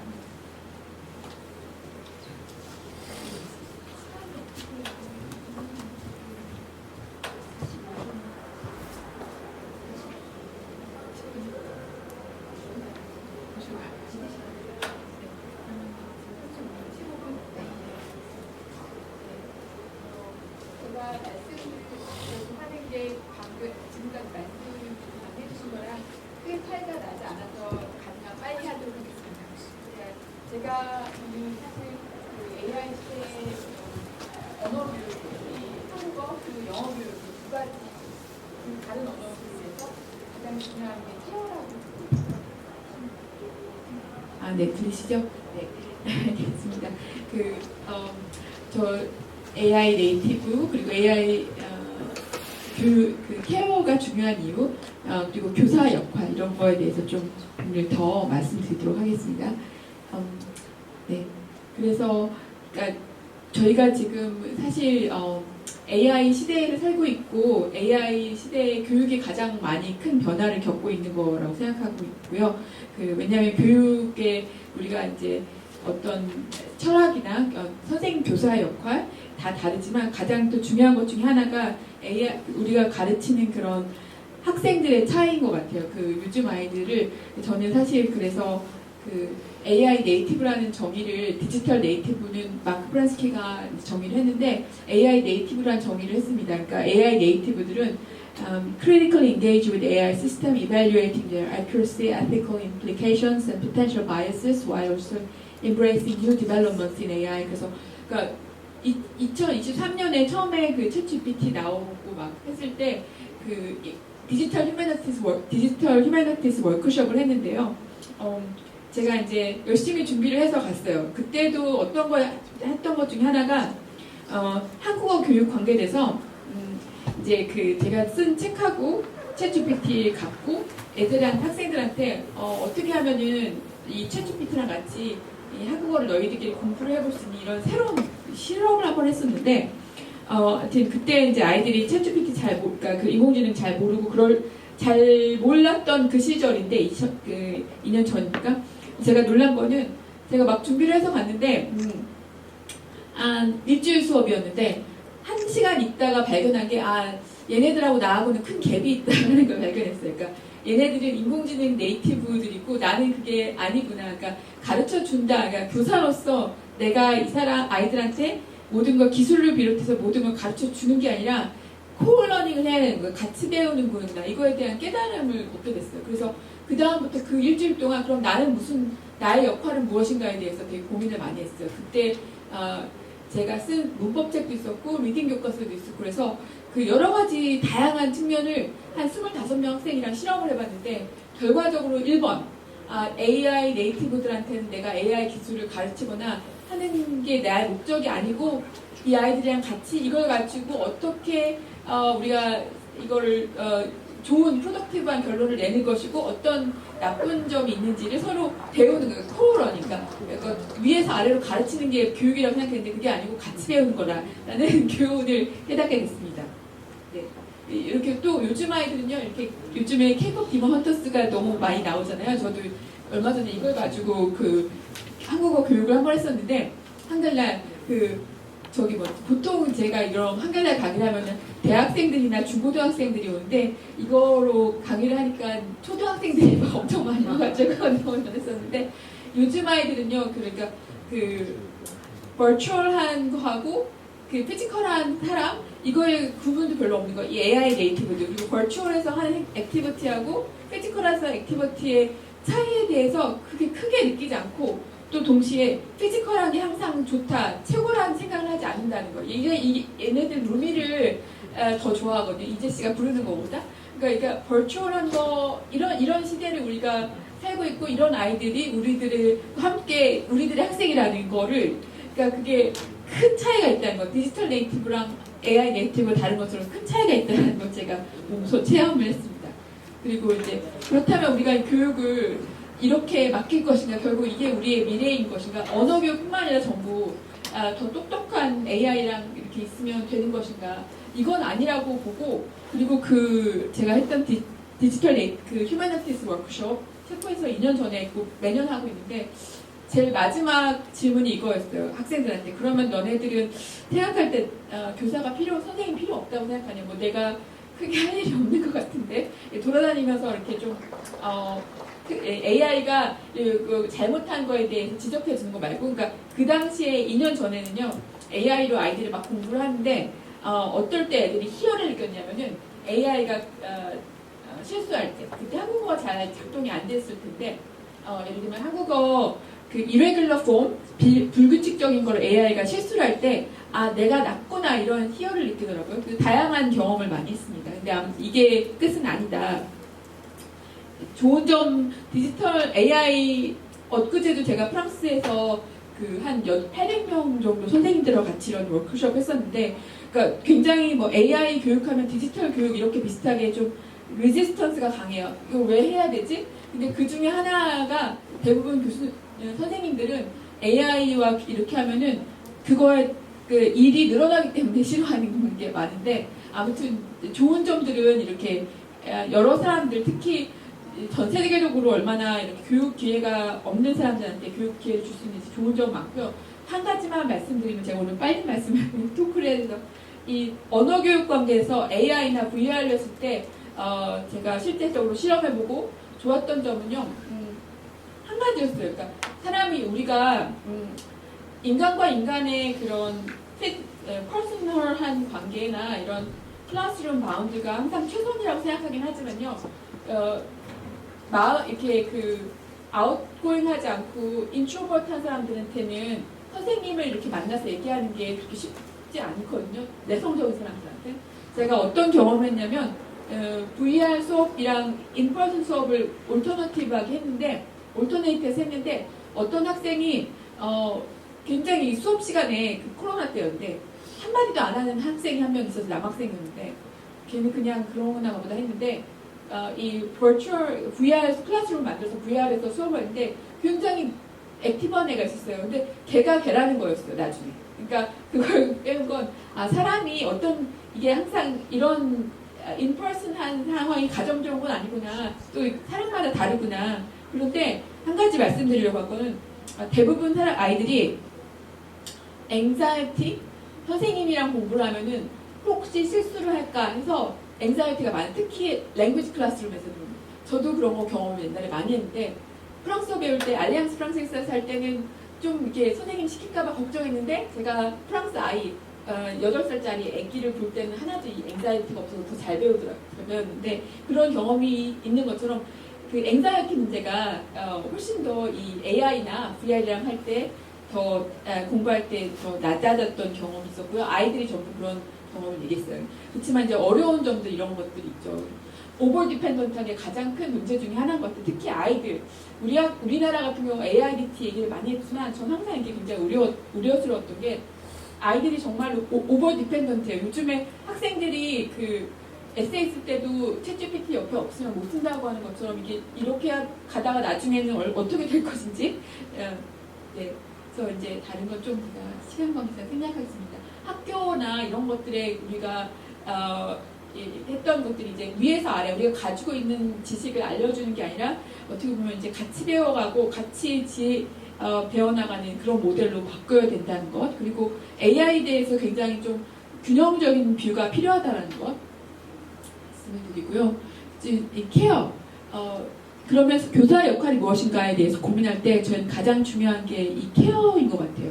어떤 지식을 전달해 주거나 어떤 프라그마틱한 것보다도 옆에서 교사가 그 학생이 이것도 사실 이 모델을 이따 말씀드릴 건데 멀즈라는 모델을 만들었는데 교사가 가장 필요한 게 케어더라고요. 그러니까 가장 좋은 그 우리가 말을 하려고 하는 목표도 그런 것 같아요. 죄송합니다. 우리가 말을 프라그마틱한 퍼포스로만 생각하면요 꼭 말을 해야 될까 이런 생각을 할 때가 많이 있어요. 저는 AI 시대에 가장 좀 고민이나 걱정 중에 하나가 인간이 언어를 잃어버리지 않을까? 그게 인간이 서로 이렇게 말하지 않고 최근에 어떤 그 중학생들이 서로 얘기를 하는데 이런 걸 봤어요. 두 사람이 이렇게 얘기를 하는데 서로 대화를 하지 않고 각각이 전화기에다가 녹음을 해서 이렇게 대화를 하더라고요. 정말 신기했는데 그렇게 하는데 요즘에 그 젊은 학생들은 어린 학생들은 인간이 언어를 잃어버리지 않을까? 그러면 점점 교사라는 게 정말 가장 리던던트한 직업 중에 하나가 아닐까? 근데 그런데도 정말 그 디지털 워크숍 할 때마다 휴머니티스 워크숍 할 때마다 마지막에 이거 질문이 교사 역할인데 학생들이 100% 다 선생님이 필요하다고 생각하고 그 이유 중에 하나가 이 케어에서 나오는 것 같아요. 그러니까 그 AI는 우리의 앵자이티를 낮춰주긴 해요. 그러니까 실수를 자유롭게 할 수 있기 때문에 어떤 뭔가 연습용으로는 굉장히 좋은데 아무도 AI한테 정말 진정한 encourage라고 해야 되나? reward, 그러니까 마음의 그런 이렇게 격려를 받거나 AI가 칭찬해줘서 기분이 좋아지거나 학습 동기가 더 유발되거나 그런 경우는 없더라고요. 그러니까 네. 그리고 이제 소셜 이모셔널 러닝, 그러니까 지식 전달에서 교사 역할이 점점 어떤 엠퍼시, 공감해주고 그런 케어 부분에서 교사 역할이 더 중요하고 소셜 이모셔널한 러닝이 더 앞으로 모든 교육의 분야에서 중요하지 않을까 그렇게 생각합니다. 그리고 더 이렇게 중요한 이유는 정말 이런 것들이 정말 우리에게 그 모티베이션, 리질리언스, 인게이지먼트를 주기 때문이라고 생각하고요. 네, 이런 것도 교사의 두 번째 역할 중에 하나가 처음에 아까 말씀드린 것처럼 제가 매년 그 인공지능 디지털 휴머니티스 워크숍 하면서 제가 중요하게 생각하는 교사의 그 티처 컴피턴시, 그 리터러시 중에 하나가 밸런스를 잘 맞춰주는 건데 언제 인터벤션을 해줄지 어떻게 인터벤션을 해줄지 이런 것들이라고 생각해요. 사실 이거에 대한 연구가 많지 않은데 예를 들면 이런 거예요. 제가 대학생들을 데리고 해보니까 45분 정도만 하고 그 다음에 멈춰야지. 그러니까 계속하게 하면 안 돼요. 계속 오버 디펜던트하고 그리고 이제 스스로 생각할 수 있는 에이전트한 능력이 떨어지거든요. 근데 만약에 초등학생들한테 45분을 AI랑 같이 인터랙션하게 하면 안 되는 거죠. 그러니까 초등학생 할 때는 좀 더 적게 하고 또 어떤 수업마다 이렇게 언제 선생님이 인터벤션 할지 어떻게 할지 이런 거에 대해서는 교사 역할이 굉장히 중요한데 이 교사가 언제 인터벤션하고 어떻게 인터벤션 할지에 대해서는 스스로 경험을 해보지 않으면 할 수 없는 것 같아요. 그러니까 제가 해보니까 저도 학생들이랑 같이 써보니까 예를 들면 문법을 가르칠 때는 이렇게 인터벤션을 해야 되는구나. 리딩은 이렇게 해야 되는구나. 말하기는 좋은데 쓰기 같은 경우는 실제로 해보는 연습을 해야 되는구나. 이런 걸 제가 깨달아야 되거든요. 그러니까 교사 파티시페이션이 가장 중요하고 그리고 이제 중간중간에 쉬어줘야 되는 것 같아요. 디톡스, 디지털 어떻게 디톡스 할지 저는 학생들이랑 매번 할 때마다 이렇게 그림 그리는 워크숍 하는데 애들이 이제 하면서 이렇게 잠깐 이제 쉬는 거죠. 이렇게 좀 쉬고 얼마나 이런 걸 하면서 제가 배운 게 몇 분 해야 하고 몇 분 쉬어야 되겠구나. 그리고 어떻게 해주는 게 제일 좋구나. 평가 같은 경우에 어떻게 보면은 어세스먼트를 할 때 어떤 게 더 잘하고 어떤 걸 더 못하고 이런 평가는 AI가 충분히 해줄 수 있어요. 근데 이 교사가 해줄 수 있는 거는 인커리징 해주는 그런 거죠. 이걸 좀 더 잘하면 좋겠다. 너 이걸 정말 잘하는데 이런 식의 그러니까 AI랑 같이 가는 모델 이게 앞으로 모든 영역에서 교육의 영역에서 필요할 것 같고요. 그게 참 중요하다고 생각합니다. 아까 말씀드린 것처럼 전반적으로 제가 한 2년 반 동안 이걸 해보니까 그 앵자이티 레벨이 떨어지는 거 그거 하는 거 굉장히 좋은 것 같아요. 우리가 한마디로 실수를 하지 않고 던질 수 있는 거예요. 그래서 플랜 같은 경우 막 쓰는 제가 그 플랜을 진짜 쓰는 교실 고등학교 학생들이랑 같이 인터뷰를 했었는데 학생들이 영어 울렁증이 없어요. 왜냐면 그냥 뭐 AI인데요 이렇게 한국어도 마찬가지인데 그냥 뭐 AI인데요 이 부분은 참 언어 연습하기에 좋은 것 같아요. 그래서 학생들이 매일매일 연습을 하더라고요 보니까. 네. 근데 이제 여러 가지 그 AI이기 때문에 우리가 생각하지 못한 여러 어려움들이 있더라고요. 그리고 심리적으로 불안함을 느끼기도 하고. 근데 아무튼 처음에 이걸 챗GPT를 이렇게 주고 아이들한테 너네가 마음대로 커리큘럼을 짜서 공부를 해봐라 하니까 어떤 아이가 이런 그림을 그렸어요. 와 정말 쇼킹하다. 이런 것도 있구나. 근데 이게 금방 오래 못 가요. 보어덤으로 연결이 돼요. 계속 이것만 하게 되면 애들이 다 가서 보면 딴 거 하고 있어요. 보어덤 한 거예요. 이렇게 한 거예요. 그래서 이런 너무 졸리다고 experience. 이런 우울한 것도 있었고 이렇게 어떻게 보면 선생님들이 인터벤션을 어떤 방법으로 해야 될지에 대해서 교사가 굉장히 스스로 찾아보고 이런 되게 크리에이티브한 방법들을 만들어 나가요.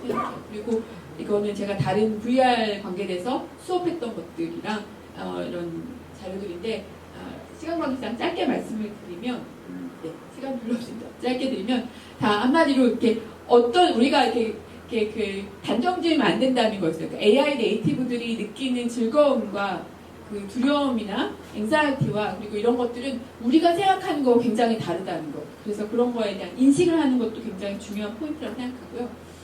다른 부분은 제가 좀 빨리 가겠습니다. 이거는 제가 그 VR에서 수업을 했었을 때인데 굉장히 정말 그 수업 만들어가지고 했는데 보통 이런 수업하면은 애들이 그냥 가잖아요 집에. 근데 VR 그 클래스룸을 잘 만들어놨는데 수업 시간이 아닌데 와서 애들이 거기서 소셜라이징 하더라고요. 공부를 하고. 되게 재밌는 경험이었어요. 그런 것들이. 이런 지금 시간 관계상 마지막 그 모델만 제가 말씀드리겠습니다. 멀지 모델이라는 거를 제가 만들었는데요. 그래서 이게 어떤 거냐면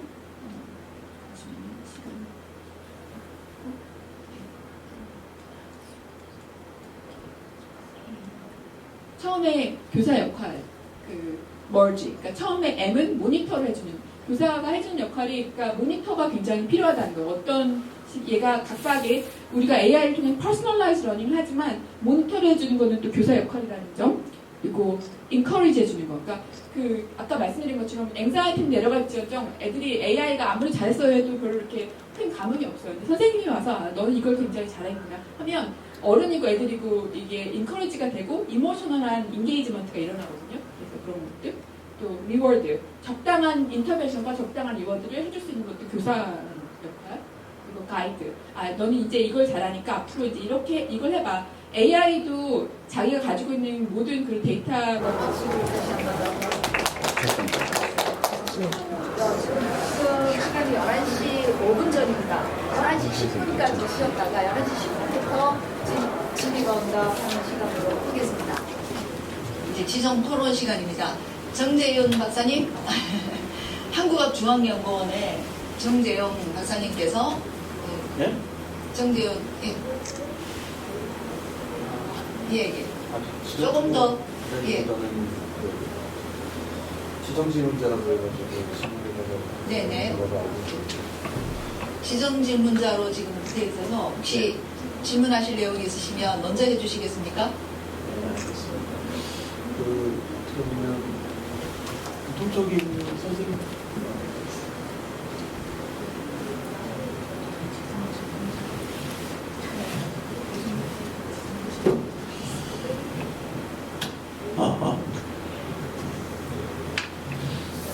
네, 발표 잘 들었습니다, 선생님들.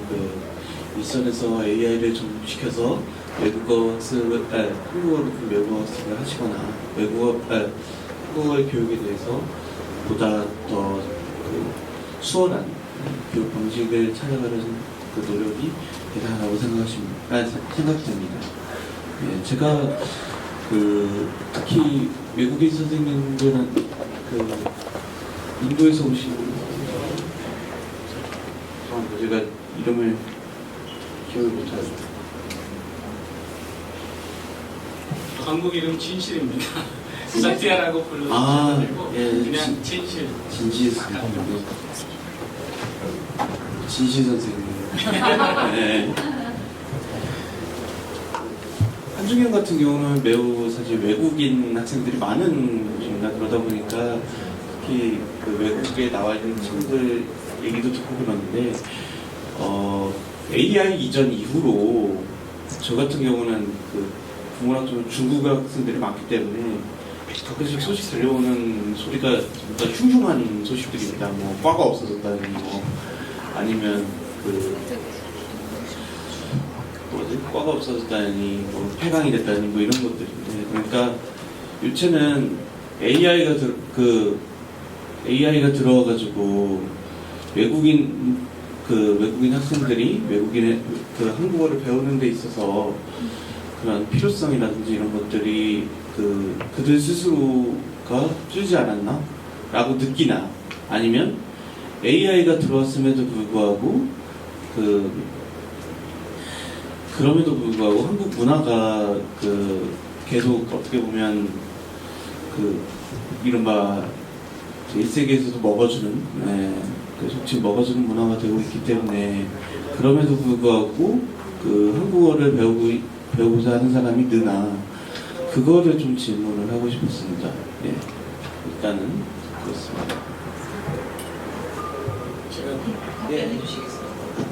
네, 저도 어느 정도 이제 지금 사실은 외국어를 가르치는 선생님들이 거의 다 걱정하고 있는 그 내용을 본 것 같습니다. 저희도 어제도 제가 이게 보면서 리얼타임 동역이 되는 것을 제가 인스타그램 포스트로 올렸어요. 우리 학생들 다 보고 이제 많이 놀랐죠. 근데 저는 예전부터 그 워딩 계속 하고 있었는데 이게 한국어로만 이제 그 미래가 약간 외국어 물론 it's like a skill.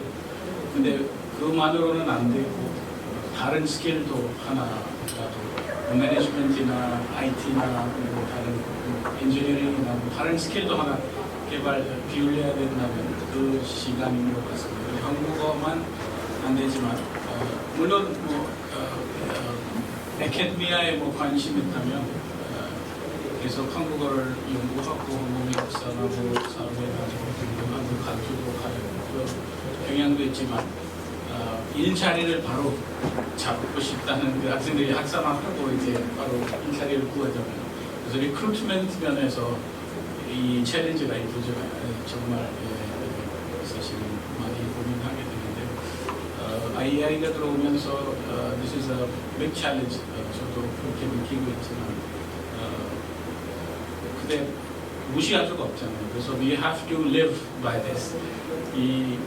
This is a new challenge. 물론 도구로 이용을 해서 편할 수도 있지만 앞으로 여러 가지 챌린지들이 같이 나올 것 같아서 저희들도 이제 그 미래에 대해서 좀 준비를 지금부터 해야 될 것 같아요. 그리고 한국 문법 말하기 통번역만 가르치는 것보다 이제 같이 다른 스킬도 이제 개발해야 할 시간인 것 같습니다. 그래서 어느 외국어 공부만으로는 안 된다는 생각은 저도 동의를 해요.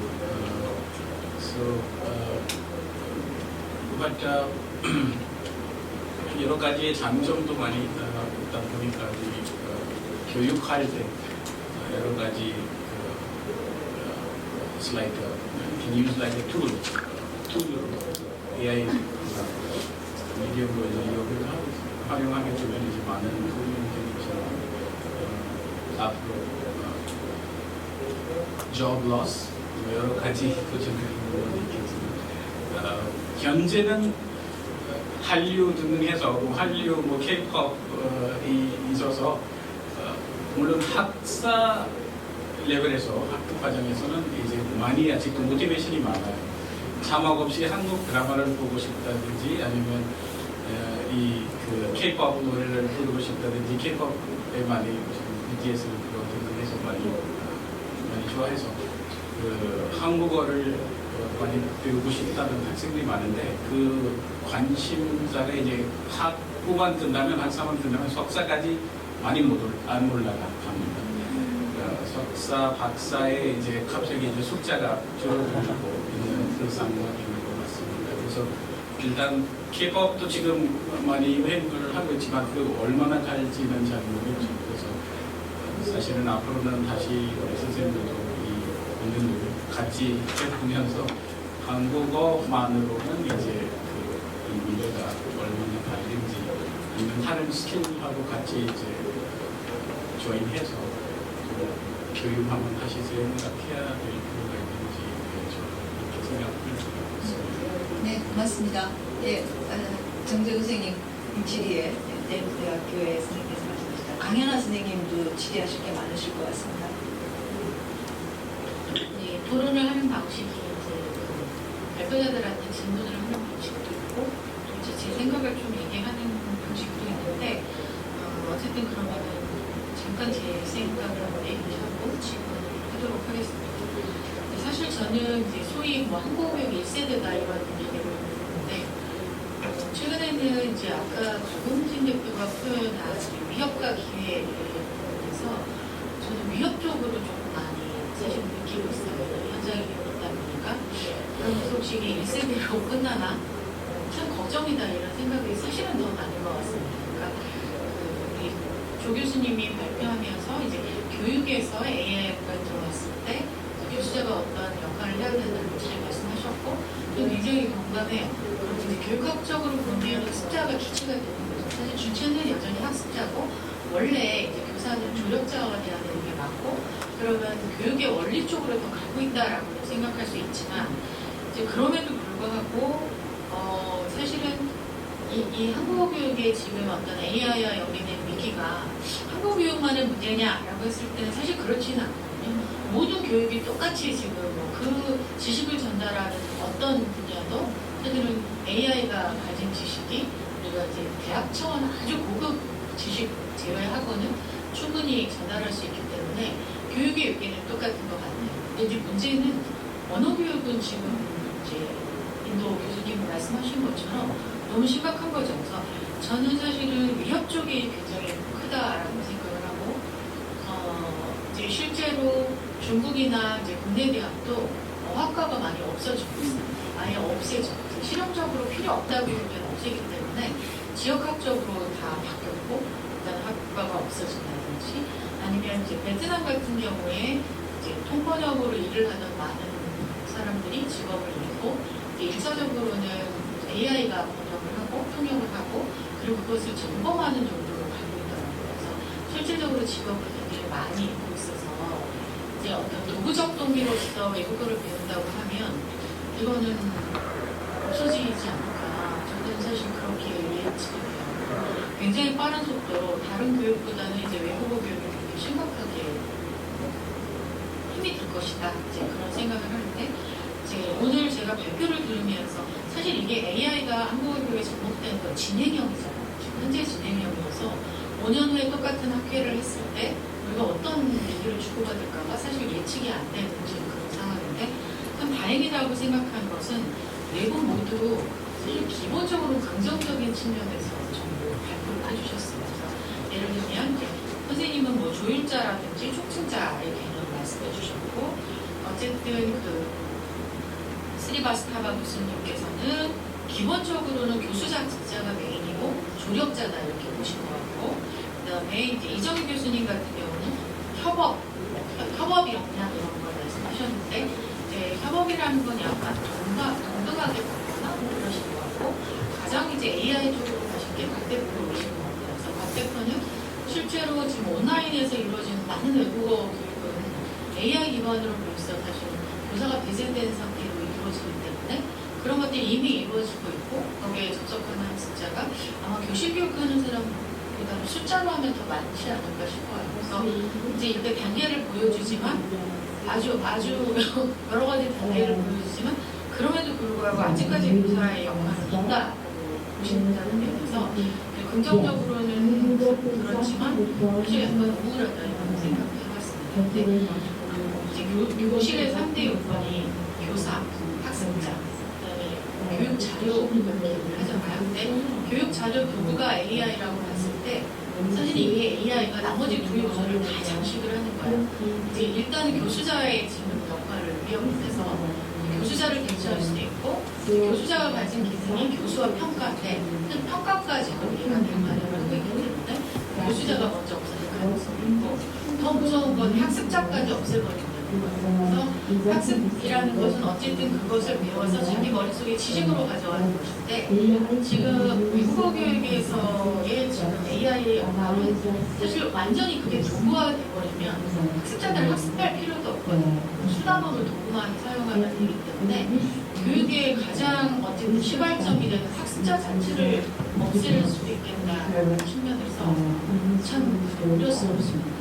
그러면 이제 학습자가 존재를 해야 이제 교수자도 존재하고 훈련도 이루어지고 하는 건데 어떻게 학습자를 붙들어 놓을 거냐 아니면 우리가 계속 그 외국어 교육의 효용성을 인정하고 외국어 교육을 통해서 인간이 얻을 수 있는 게 있다라고 믿는 교육자들이라면 학습자를 붙잡아줘야 되는데 학습자를 붙잡아주기 위해서는 어떤 노력을 해야 될까 이런 게 우리가 생각을 진지하게 생각해야 할 시점이라서 당장 뭐 구체적인 적용 방안이나 어떤 걸 해야 되냐 이런 것도 중요하지만 지금 다 여러 선생님들한테 그런 얘기가 나왔어요.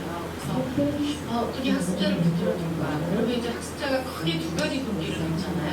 도구적 동기를 가질 수도 있고 통합적 동기를 가질 수도 있는데 도구적 동기로 학습을 하는 이제 짧은 단기 반방이라든지 이런 사람들은 운영의 AI 대체될 것이라고 생각을 하는데 이 장기적 학습자, 즉 통합적 동기 학습자는 인도 선생님이 얘기하신 것처럼 문화적 소통의 요구를 하나 가지고 있고 또 하나는 어쨌든 아무리 통번역이 잘 돼도 인간은 자기가 도구로 사는 그것의 통번역과 번역이 제대로 되고 있는 모니터링을 하고 싶거든요. 내가 스스로 알고 싶은 그런 도구가 강하기 때문에 이들 학습자들을 잘 끌어들여서 이제 이 학습자들한테 만족을 줄 수 있는 교육을 제공해야 되고 그때는 꼭 언어만은 아니고 언어와 문화가 결합된 형태의 교육이 될 수도 있겠다. 그래서 우리가 좀 그쪽으로 더 많은 준비를 해야 된다. 단순히 언어 전달만 하면은 안 될 것 같다 이런 생각을 좀 해요. 이제 선생님들한테 질문을 드리면 사실 말씀을 하면서 다 말씀을 해주시긴 하셨어요. 근데 이제 주지훈 선생님한테는 저는 기본적으로 굉장히 공감을 합니다. 선생님의 멀시라는 이제 새로운 모델도 얘기하셔서 사실 구체적인 사례를 얘기하셨는데 발표문을 봤을 때는 그 멀시 모델을 제가 못 봐서 이제 돌봄이라는 것은 사실 일반 다른 교육 현장에서도 지금 AI 기반의 교육을 할 때 돌봄은 다 필요한데 특히 언어 교육에서 이 돌봄이 적용될 때는 어떤 요소를 고려를 해야 되나 이런 걸 한번 여쭤보고 싶었는데 이제 오늘 발표에서 실제로 활용도 얘기하시고 월진도 얘기하셨는데 혹시 하실 말씀이 있다면 언어 교육에서 문제가 될 요소가 있을까요? That's the opposite of what we find, for example, 너무 말씀해 주셔서 감사하고요. 그러니까 언어 교육에서 저는 진짜 정말 이 AI하고 휴먼 티처 같이 가는 모델이 참 되게 중요한데 선생님이 굉장히 칭찬해주고 이렇게 인커리지 해주기도 하지만 선생님의 존재 자체가 굉장히 외국어 학습 그 현장에서는 이렇게 두려움을 주기도 하잖아요. 그래서 그런 걸 잘 이렇게 어떻게 보면은 잘 이렇게 컴바인하면 좋겠다. 근데 정말로 이 어떻게 보면 아까 제가 말씀드린 것처럼 내가 뭐를 잘하고 이런 것들은 다 피드백 리포트가 로그가 되어 있기 때문에 할 수 있는데 제가 마지막 날 이 디지털 휴머니티스 워크숍 할 때마다 마지막 날 이 선생님의 역할에 대해서 학생들이랑 같이 토론을 하는데 학생들이 전부 다 선생님이 너무나 중요하다고 생각하더라고요. 그러니까 왜냐면 아까 말씀드린 것처럼 이런 선생님의 그런 그 encouraging한 word 아니면 뭐 이렇게 가면서 이렇게 그런 인터랙션이 굉장히 어떻게 보면은 중요한 모티베이션이 되는 것. 그래서 사실은 이게 그 교사가 해줄 수 있는 게 교사가 모든 걸 해주기보다 약간 그 역할 분담을 하면서 대신에 그 학생들한테 비전을 제시해주거나 아니면 어떤 그 모티베이션을 계속 주는 거 이런 거 역할을 하는 게 계속 중요하지 않나. 그리고 어떻게 보면은 이런 생각 많이 했는데 듀오링고가 보다 더 좋은 앱을 만드는 것이 우리에게 좋은 것인가? 그러니까 나쁜 것인가? 우리 계속 같이 가긴 하는데 너무 엑설런트하게 만들어 놓으면은 이게 우리한테 해가 되는 것인가? 이게 되게 어려운 것 같아요. 그러니까 여기만 몰빵해서 하게 하는 게 좋은 것인가 아닌가? 근데 그러면서 이제 저희 애들이 저는 초등학교에 몇 번 가서 이렇게 관찰도 하고 했는데 좋은 점도 굉장히 많고 특히 영어 같은 경우는 우리나라 애들이 이 울렁증이 많잖아요. 근데 이런 거를 이제 뭔가 개선해주는 거 굉장히 좋다고 생각하고 한국 그런 것들이 영어 굉장히 좋은데 한국어 교육은 또 반대로 이렇게 진짜 한류 때문에 이런 어떤 문화적인 이게 항상 트리거가 있어서 공부하는 그런 있잖아요. 근데 선생님들이 또 많지 않기 때문에 그거는 그 모델은 어차피 AI에 대한 의존도가 더 계속해서 높아질 것 같긴 해요. 근데 저는 이런 존재론적인 질문을 좀 해요. 이렇게 아주 좋은 AI 튜터가 옆에 있는 게 왜 좋은 것인가 나쁜 것인가 이게 거의 우리한테 독이 될지 해가 될지 아니 독이 될지 아니면 이게 약이 될지 좀 계시 옆에 계시지만 이게 좀 질문인데 언제나 영화 중에 아주 오래된 영화 제목은 기억이 안 나는데 칩 하나를 씌우니까 네. 어떤 언어든 다 번역이 되는 게 있더라고요. 그래서 제가 실리콘밸리에 실제 이런 일이 일어나고 있는지 확인한 적도 있는데 운동자 수정체 안에다가 넣는 사람도 있고 이렇게 하고 있다고 해서 피지컬 AI가 이제 실현 가능할 거라 이렇게 합니다. 그러면 언어는 정말 필요 없을까? 그럼 똑같은 질문을 정말로 그러면 언어 한자를 쓸 자리가 없을까? 통번역해주는 건 이렇게 머신러닝하니 아이들이 다 해준다면 우리는 뭘 해야 할까? 근데 실을 번역을 시켜보니까 전혀 안 되는 거예요. 그냥 자꾸는 번역이 되는데 우리가 알고 있는 그 뉘앙스가 전혀 번역이 안 됐어요. 제가 AI한테 우리말에 잘 쉬운 단어인데 속을 보여줘 하고 이 안을 보여줘 이때 속하고 안이 뭐가 다른지 물어봤어요. AI가 답을 했을까요? 뭐라고 했을까요? 한번 생각해 보셔도 그냥 같은 언어다라고 나와요. 근데 우린 그 뉘앙스가 하나는 2차원이고 하나는 3차원이고 전혀 다른데 그래서 공과대 교수님하고도 속과 안 갖고는 정말 많이 토론을 한 적이 있어요. 이 정도의 뉘앙스도 안 되는데 그러면 번역이라고 하는 건 여전히 우리가 할 일이 좀 있지 않을까 생각을 했고 교육에서도 마찬가지인 것 같아요. 어제 그 AI 기조 강좌에서도 AI가 들어오면서 덜 가르치는 것이 중요하다. 레슨과 레슨이 비슷하다라는 이야기를 하는 걸 보고 교수 생활을 오래 하면서 느낀 게 예전에 젊은 날은 많이 가르치려고 모든 전 시간에 수업에 혼자 떠들어댔거든요. 그런데 마칠 때쯤에는 말을 안 하는 저를 발견했어요.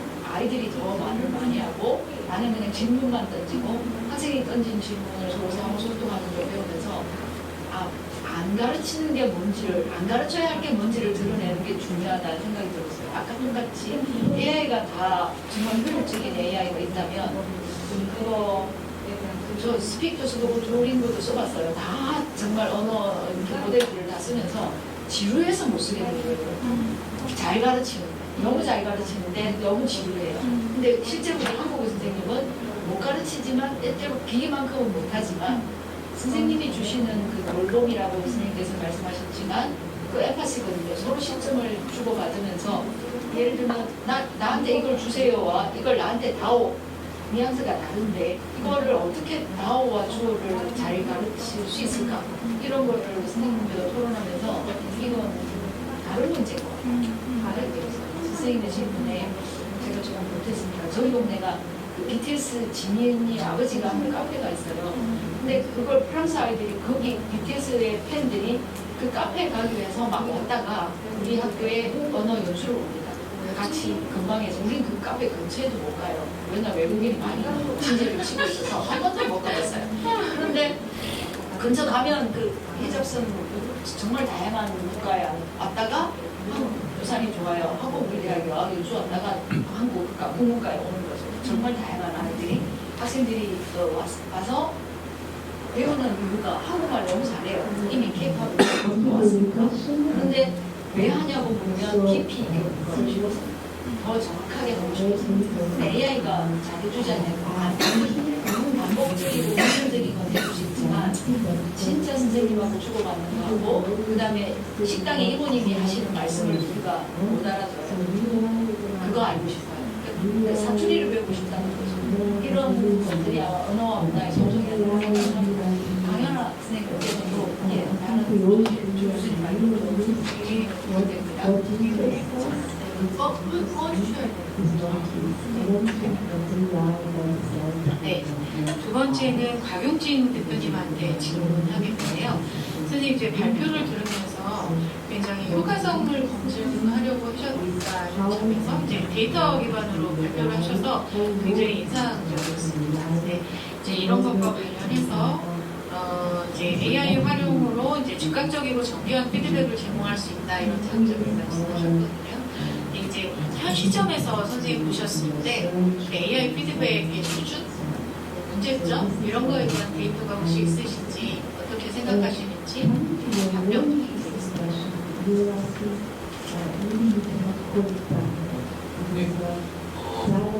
저 AI가 주는 이제 오류에 대한 피드백, 조언에 대한 이런 부분은 지금 제 개인적으로 판단했을 때 한국어 같은 경우에는 70% 초반대, 영어 같은 경우에는 한 90%를 넘는 수준이라 저는 이제 이전에도 여러 군데서 말씀드렸지만 AI 기술 같은 경우에는 완벽 만들어지는 기술이 아니고 모델 자체가 편집적이기 때문에 그래서 90%를 넘어서는 시점부터는 상용화나 보편화가 이루어지고 받는 사람에 따라서 나한테는 100%라고 느끼는 수 있는 혹은 10개 중에서 7, 8개 대부분 사용하는 데는 괜찮고 간혹 틀릴 수도 있지 이런 어떤 프로그램 사용해도 어떤 프로그램 실행하다 보면 그냥 빠져버리는 이런 경우가 있죠.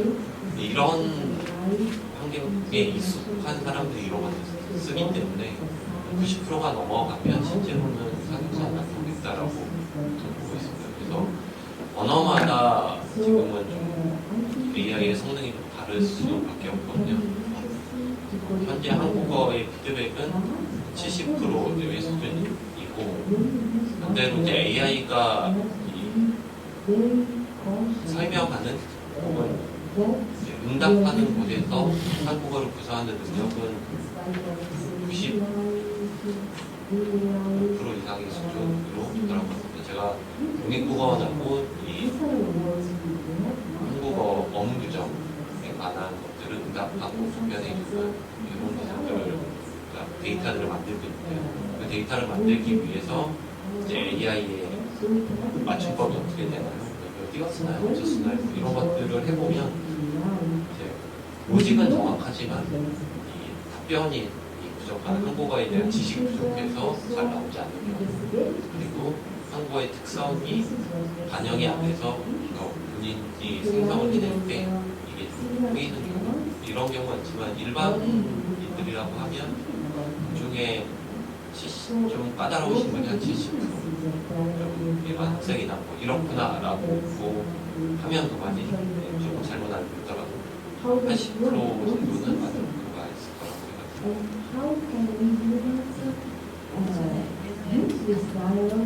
사람이 하는 일을 다 AI 쪽에 국립국어원에 질의하면 연구원님들이 답변해 주셨거든요. 그래서 그 연구원님들께서 좋은 질문해 주셔서 감사합니다라고 말씀하고 이렇게 답변을 달아줬는데 지금은 AI가 좋은 질문이군요 하고 또 답변을 달아줘서 좀 비슷한 상황이긴 한데 사람한테 물었을 때와 AI한테 물었을 때 신뢰도가 어느 쪽이 더 높습니까? 우리 한번 생각해볼까요? 예, 아주 최근에 이제 만든 데이터를 가지고 공원하고 토론하면서 느끼는데요. AI가 만든 데이터에 대한 게 사람이 더 신뢰할 가능성이 높을 것 같습니다. 왜냐하면 늘 일관적이고 늘 논리적이고 늘 체계적으로 답변하도록 훈련을 받아서 그렇게 답변을 하고 있고요. 사람의 답변하고의 차이는 그 사람의 질문의 의도가 무엇인지를 파악하는 경우는 아직까지는 사람이 더 우세합니다.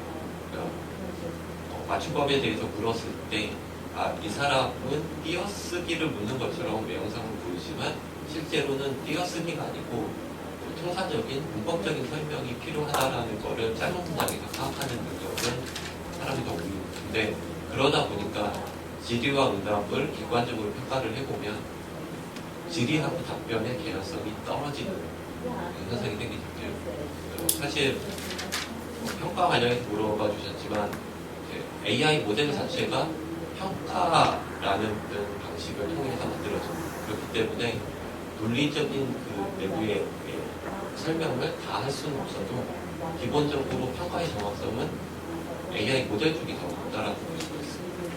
근데 사람이 한 결과물과 이제 비교를 해보자면 맞춤형으로는 아무래도 사람이 더 높다라고 볼 수 있고요. 이런 것들이 이제 선생님, 박 교수님이 얘기해 주신 아직까지는 선생님이나 교사들 혹은 이후가 된다고 하더라도 교사에 대한 신뢰나 기대 있는 부분이 학생들한테서 더 높을 수밖에 없는 현상을 만들어보는 것도 이런 AI가 가진 본질적인 특성이 된다고 생각합니다.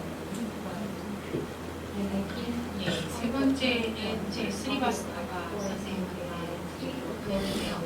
저는 선생님 발표를 들으면서 사실 이제 인도 안에도 굉장히 다양한 언어가 존재하고 이제 숫자가 이제 제1 언어가 이제 많구나, 영어만은 아니구나 이제 알고 있었지만 더 구체적으로 그렇게 많은 언어가 있는지 몰랐습니다. 근데 들으면서 생각한 것은 어떤 이제 한국어와 그런 세부 언어와의 대조적인 포커스가 많이 구축되어 있지 않다면 그 자료의 민감성 때문에 결과적으로 교육적인 불이익도 있을 수 있겠구나. 그래서 그 데이터가 없으면 사실 AI 활용이 굉장히 어려울 거잖아요. 한국 교육에서. 그래서 그런 어떤 사실은 많이 구축되어 있는 데이터, 메이저 언어 이런 것들은 이제 굉장히 통변하기 쉽겠지만 그렇게 숨겨진 이제 작은 언어를 사용한다. 사용자단이 적은 언어들은 AI 접근성이 굉장히 떨어질 수도 있겠다. 그런 또 새롭게 생각을 하게 됐습니다. 네, 질문을 드릴 거는 저는 사실 발표문 중에서 이제 마지막에 문화적 소통을 해야 된다 이런 부분이 굉장히 저한테 와닿았거든요. 그래서 혹시 그 교실에서 문화적 소통을 위해서 AI를 활용하신다면 구체적으로 어떤 방법을 사용할 수 있는지 그런 거에 대해서 생각해 보신 적이 있는지 여쭤보고 싶습니다. 질문은 문화적 활용. 네, 감사합니다. 그래서 아까 토론을 들으면서 여러 가지 생각을 하게 되는데요. 인도에서는 물론 언어가 되게 다중 언어 나라이기 때문에 이제 공식 언어만으로 해도 이제 22개 발표에서도 말씀드렸지만 그 중에서도 힌디어가 거의 인도에서는 60% 이상이 힌디어를 어느 정도 알아듣기보다는 조금 더 위에 그 정도의 수준이기 때문에 힌디어가 메인으로 생각하시면 이제 사실은 선생님하고 힌디어 만능치 프로젝트도 지금 하고 있는데 그래서 힌디어로부터 이제 시작하면 어떨까 생각이 드는데 물론 어순도도 같고 또 다른 언어와 힌디어하고 한국어 어순도도 같고 그래서 이 어떻게 보면 한 가지의 장벽이에요. 사실 우리도 사실 영어를 잘 못하는 학생들도 많아요. 우리는 대학교 같은 경우에는 영어로 한국어를 가르치고 있는데 이 영어조차도 이제 다 잘하는 거 아니에요. 그래서 우리가 대학교까지 갔는데 모두 영어를 잘한다 이게 그것도 사실은 문제인데 잘 못해서 자기가 각 언어들이 있는데 대부분 힌디어를 잘 어느 정도를 영어보다는 더 잘 할 수 있는 상황이긴 하지만 근데 힌디어만으로도 안 된다는 게 왜냐면 남쪽 인도 남부 지역은 거의 드라비디안 쪽에서는 또 힌디어는 안 되는 학생들도 많아서 그래서 일단 시작을 해볼 때 이렇게 버네쿨러 AI 이런 서비스들이 지금 들어오면서 이 기회를 보면 그래서 힌디어로부터 이제 시작해서 어떻게 다른 지역 언어로 이렇게 퍼지면서 이 한국어 교육을 좀 더 심화시키는 그런 방법이 되지 않을까.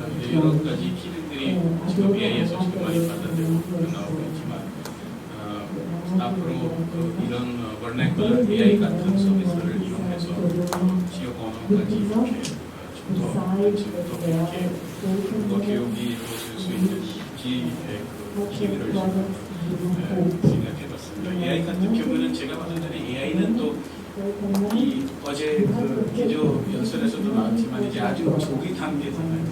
인간의 역사가 몇 천 년 됐는데 이게 뭐 3년밖에 안 됐어요. 그래서 아주 like a baby 아주 초기 단계인데 앞으로 그리고 거의 그 시간 갈수록 계속 배우는 거죠. 계속 스마트 되는 거잖아요. 우리가 이 결혼하는 순간에서도 이 아이가 지금 배우고 있어요.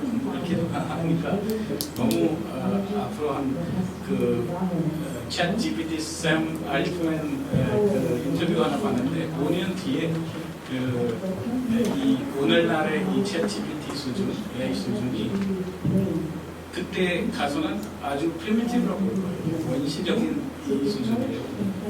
그래서 선생님 말씀하신 그 시도 지금 그 번역하기가 힘들다고 보는데 현재 그 상황인데 앞으로는 어떻게 될지 모르고 계속 스마트하고 있는데 스마트해지고 있는 이 도전이 사실은 있습니다. 그래서 앞으로 그래서 저는 발표에서도 이 컨트롤 부분 이야기를 하시는데 저는 이 레드라인을 꼭 만들어야 된다고 생각합니다. 그래서 교사 역할 이야기 선생님들 많이 하시는데 이 레드라인 한번 만들게 되면 이 도구로서의 그 AI의 활용 괜찮은데 그래서 선생님의 말씀하신 선생님의 이제 교사의 역할은 이제 거의 아까 선생님도 말씀하시는데 멀즈 아니면 이쪽으로 해서 이 외국에서 한국어 교육 마찬가지 외국어는 이제 예를 들어 여기 한국어는 한국에 와서 배우는 거랑 인도에서 배우는 게 많이 다릅니다. 저는 저도 개인적으로 느꼈지만 저는 여기 박사 2학년 때 한국에 교환학생으로 들어왔었거든요. 여기 1년 만에 한국어 능력이 많이 늘어났습니다. 근데 인도 그 상황에서 한국어를 배우고 있는데 교실에서만 그 강의 듣고 집에 가서 다시 인도 환경에서 숙제만 하고 그래서 한국어 환경을 벗어나잖아요.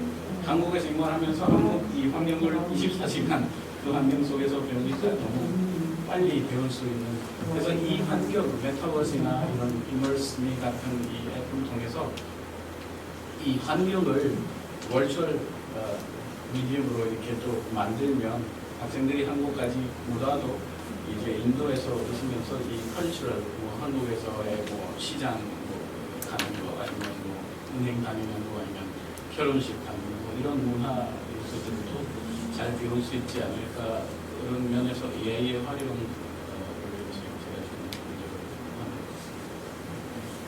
답변 드릴 텐데 잘 모르겠습니다. 예, 마지막은 이정희 선생님한테 질문을 드리는데요. 사실 선생님 발표를 통해서 이제 그간의 그 한국교육에서 이제 AI 관련 업무들이 어떻게 진행되는지를 일목요연하게 볼 수 있어서 굉장히 좋았습니다.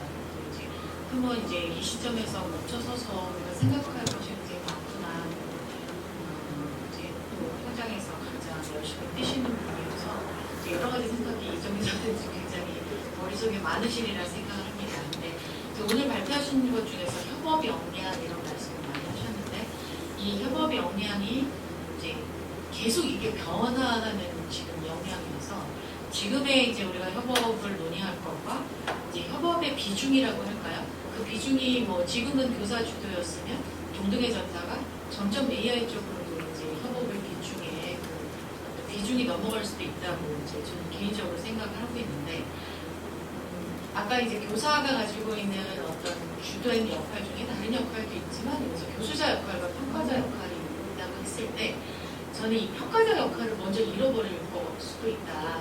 왜냐면 지금 이제 자동 채점 같은 것들이 너무 많이 논의되기 때문에 그런데 이 질문은 이제 선생님 생각하실 때 지금 AI 평가는 이제 기계학습을 시켜서 전반적으로 총체적인 평가를 하는 방식이고 우리 이제 토픽이나 여러 가지 언어 평가에서는 아무래도 분석적인 요소를 두고 평가를 하잖아요. 그랬을 때 물론 이제 AI한테도 분석적인 요소를 주고 학습시켜서 그렇게 평가를 하게 할 수도 있지만 분명히 인간의 평가랑 AI 평가 결과가 상이할 수 있을 것 같아요. 괴리가 있을 수 있을 때 그럴 때 이제 인간이 더 고의성을 가질 수 있는 방법, 어떤 고유한 더 역량 이런 거는 평가에 있어서는 뭐라고 생각하시는지, 어떠해야 된다고 생각하시는지 이 질문입니다. 네, 너무 어려운 질문을 던지셔서 일단은 제가 이 발표 주제를 이렇게 던져주시는 분에게 받고 고민을 정말 많이 했어요. 어떤 방향으로 해야 같이 듣는 청중분들에게, 같이 토론하시는 분들에게 도움이 될지, 시간 들인 게 아깝지 않은 뭔가를 해야 되겠는데 라고 했을 때 제일 먼저 떠올랐던 게 자꾸 우리가 뭔가가 나올 때마다 그러면 교사는, 그러면 교육은, 교실은 이런 질문들이었기 때문에 조금 교사로 초점화가 됐던 것 같고 말씀하신 대로 그 역량의 비중 이런 것들은 조금 역동적으로 변해야 된다. 왜냐하면 너무 빨리 변하고 있어서 그런 모델을 구축하는 게 정말 중요하겠다라는 생각이 들었고 평가 부분에 있어서는 그러니까 직접 평가자가 아니라 인공지능이 하는 평가를 감독하는 이제 그 위치에서 어떤 메타적인 능력이 필요하겠다 교사에게. 근데 제가 이야기하는 이런 많은 교사가 갖추어야 할 역량을 가뜩이나 한국 교원의 처우가 안 좋다고 하는데 자꾸 뭐도 배워라 어떤 능력도 갖춰야 한다라고 이야기하는 것이 옳은가라는 그런 도덕적 회의도 조금 느끼고 했었는데 실제로 쓰기 평가나 채점에서 인간 채점자가 인공지능보다 좋을 수 있는 것은 정말로 내용적인 부분밖에 없다라는 생각이 들거든요. 그러니까 우리가 흔히 얘기하는 얼마나 창의적으로 이야기를 하는지. 근데 인공지능은 그야말로 주어진 채점 기준에 의해서만 채점하기 때문에 그런 것들을 아웃라이어로 평가하고 점수 굉장히 낮게 주는 경향이 있어서 그런 부분들은 인간 교사가 정말 스크린해내고 골라내는 그런 역할을 할 수 있지 않을까라는 생각이 들었습니다. 오늘 제가 예전에 강연하 교수님도 같이 가셨던 것 같은데 AATK에 학술대회에 갔는데 주제가 테크놀로지였어요. 그때 한 이틀 동안 모든 발표를 들으면서 한국어 교원의 정체성, 한국어 교원이 갖추어야 할 핵심 역량은 뭐지? 이거 한국어 선생님이 이것도 할 수 있어야 하나? 이제 그런 질문을 굉장히 무겁게 느꼈는데 그것보다 더 강하게 지금 인공지능이 오고 있어서 저도 지은키에 교수님처럼 뭔가 정의적인 영역에서 교원만이 할 수 있는 것들을 분명히 찾아내야 된다라는 생각을 하는데 그러면 한국어 교원과 그냥 일반 교원의 어떤 차이 그런 것들은 뭐가 있을까라는 고민을 마찬가지로 했었거든요. 그래서 그 부분에 대한 것들을 조금 정말 강혜 교수님도 계시고 하시지만 좀 앞서서 봐주시고 그런 고민들을 던져주시면 현장에서는 조금 더 좀 덜 거시적으로 들여다보고 교실별로 그러니까 개인 학습에서 인공지능은 이제 거의 평정에 가까운 느낌이거든요. 잘 할 수 있는데 교실이라는 물리적 공간에서 일어나는 교육에 대한 인공지능의 교사로서의 역할 혹은 개입 혹은 협업 이런 것들에 대해서 조금 모델링하는 공통된 고민과 그런 게 필요하지 않나라는 생각이 들었습니다. 좋은 질문 해주신 강 교수님 감사합니다. 그리고 각 발표자님들께서 질문에 다 정말 친절하게 응대해 주셨습니다. 혹시 패널에서 질의를 받겠습니다.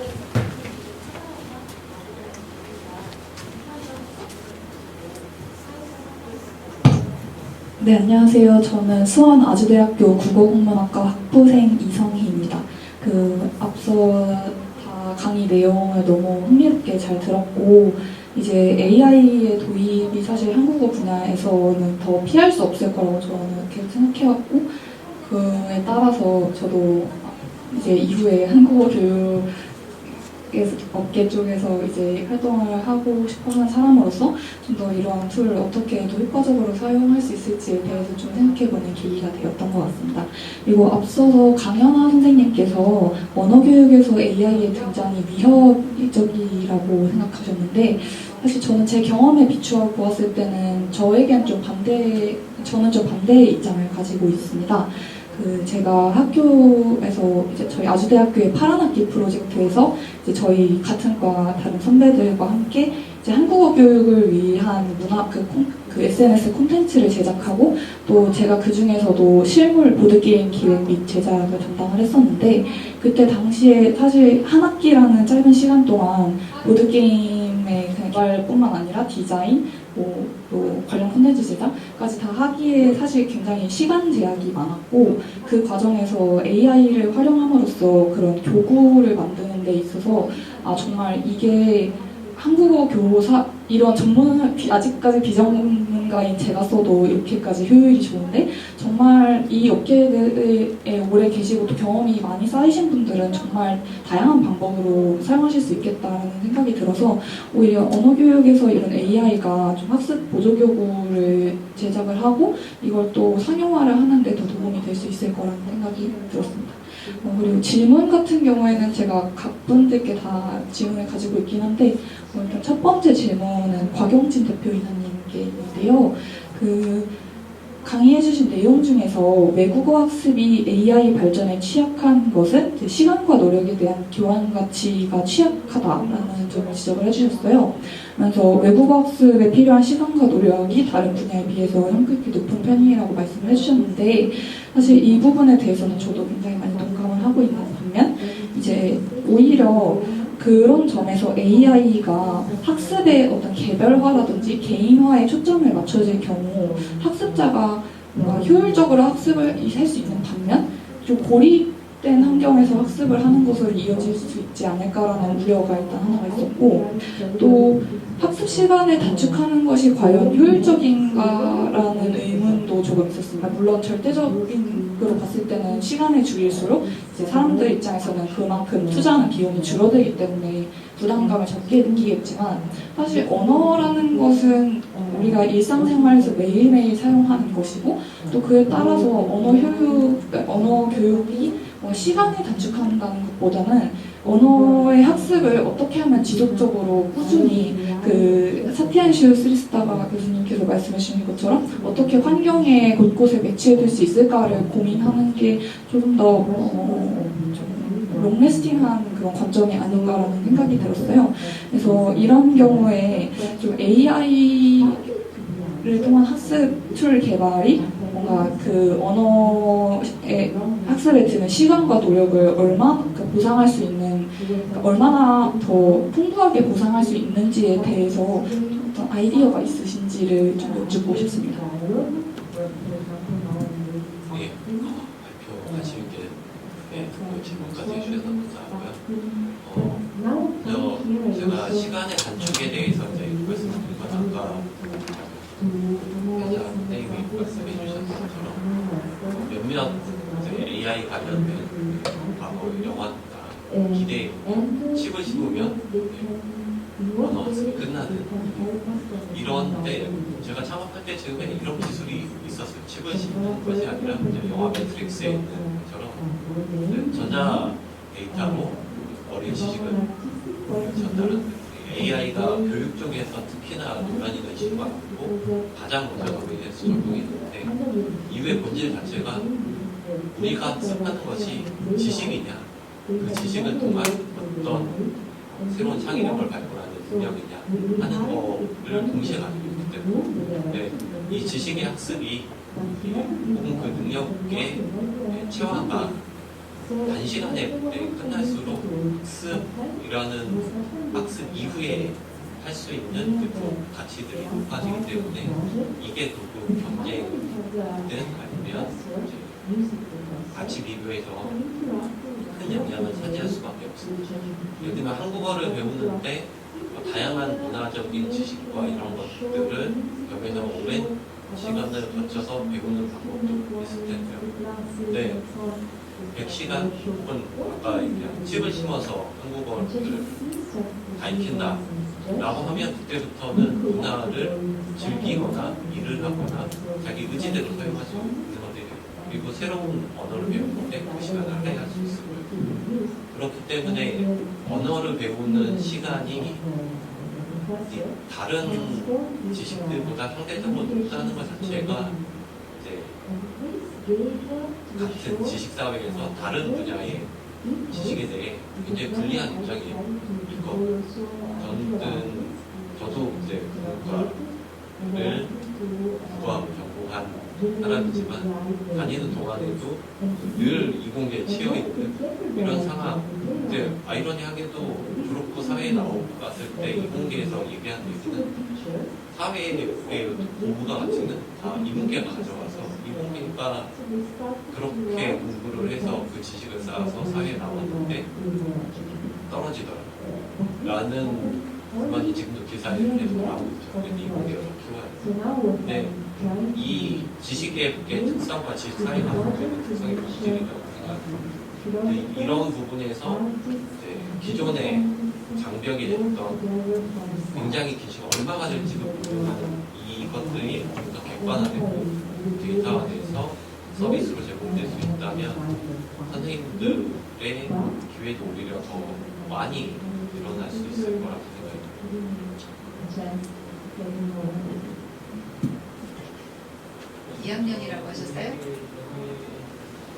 학부 3학년 합니다. 학부 3학년이니까 멋진 학생이 잘하고 있었군요. 고맙습니다. 좋은 질문 해주셔서 지금 시간은 거의 딱 정확하게 12시가 됐습니다.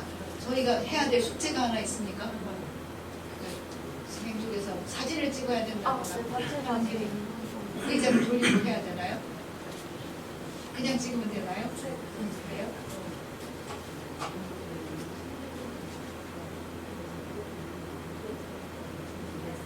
네.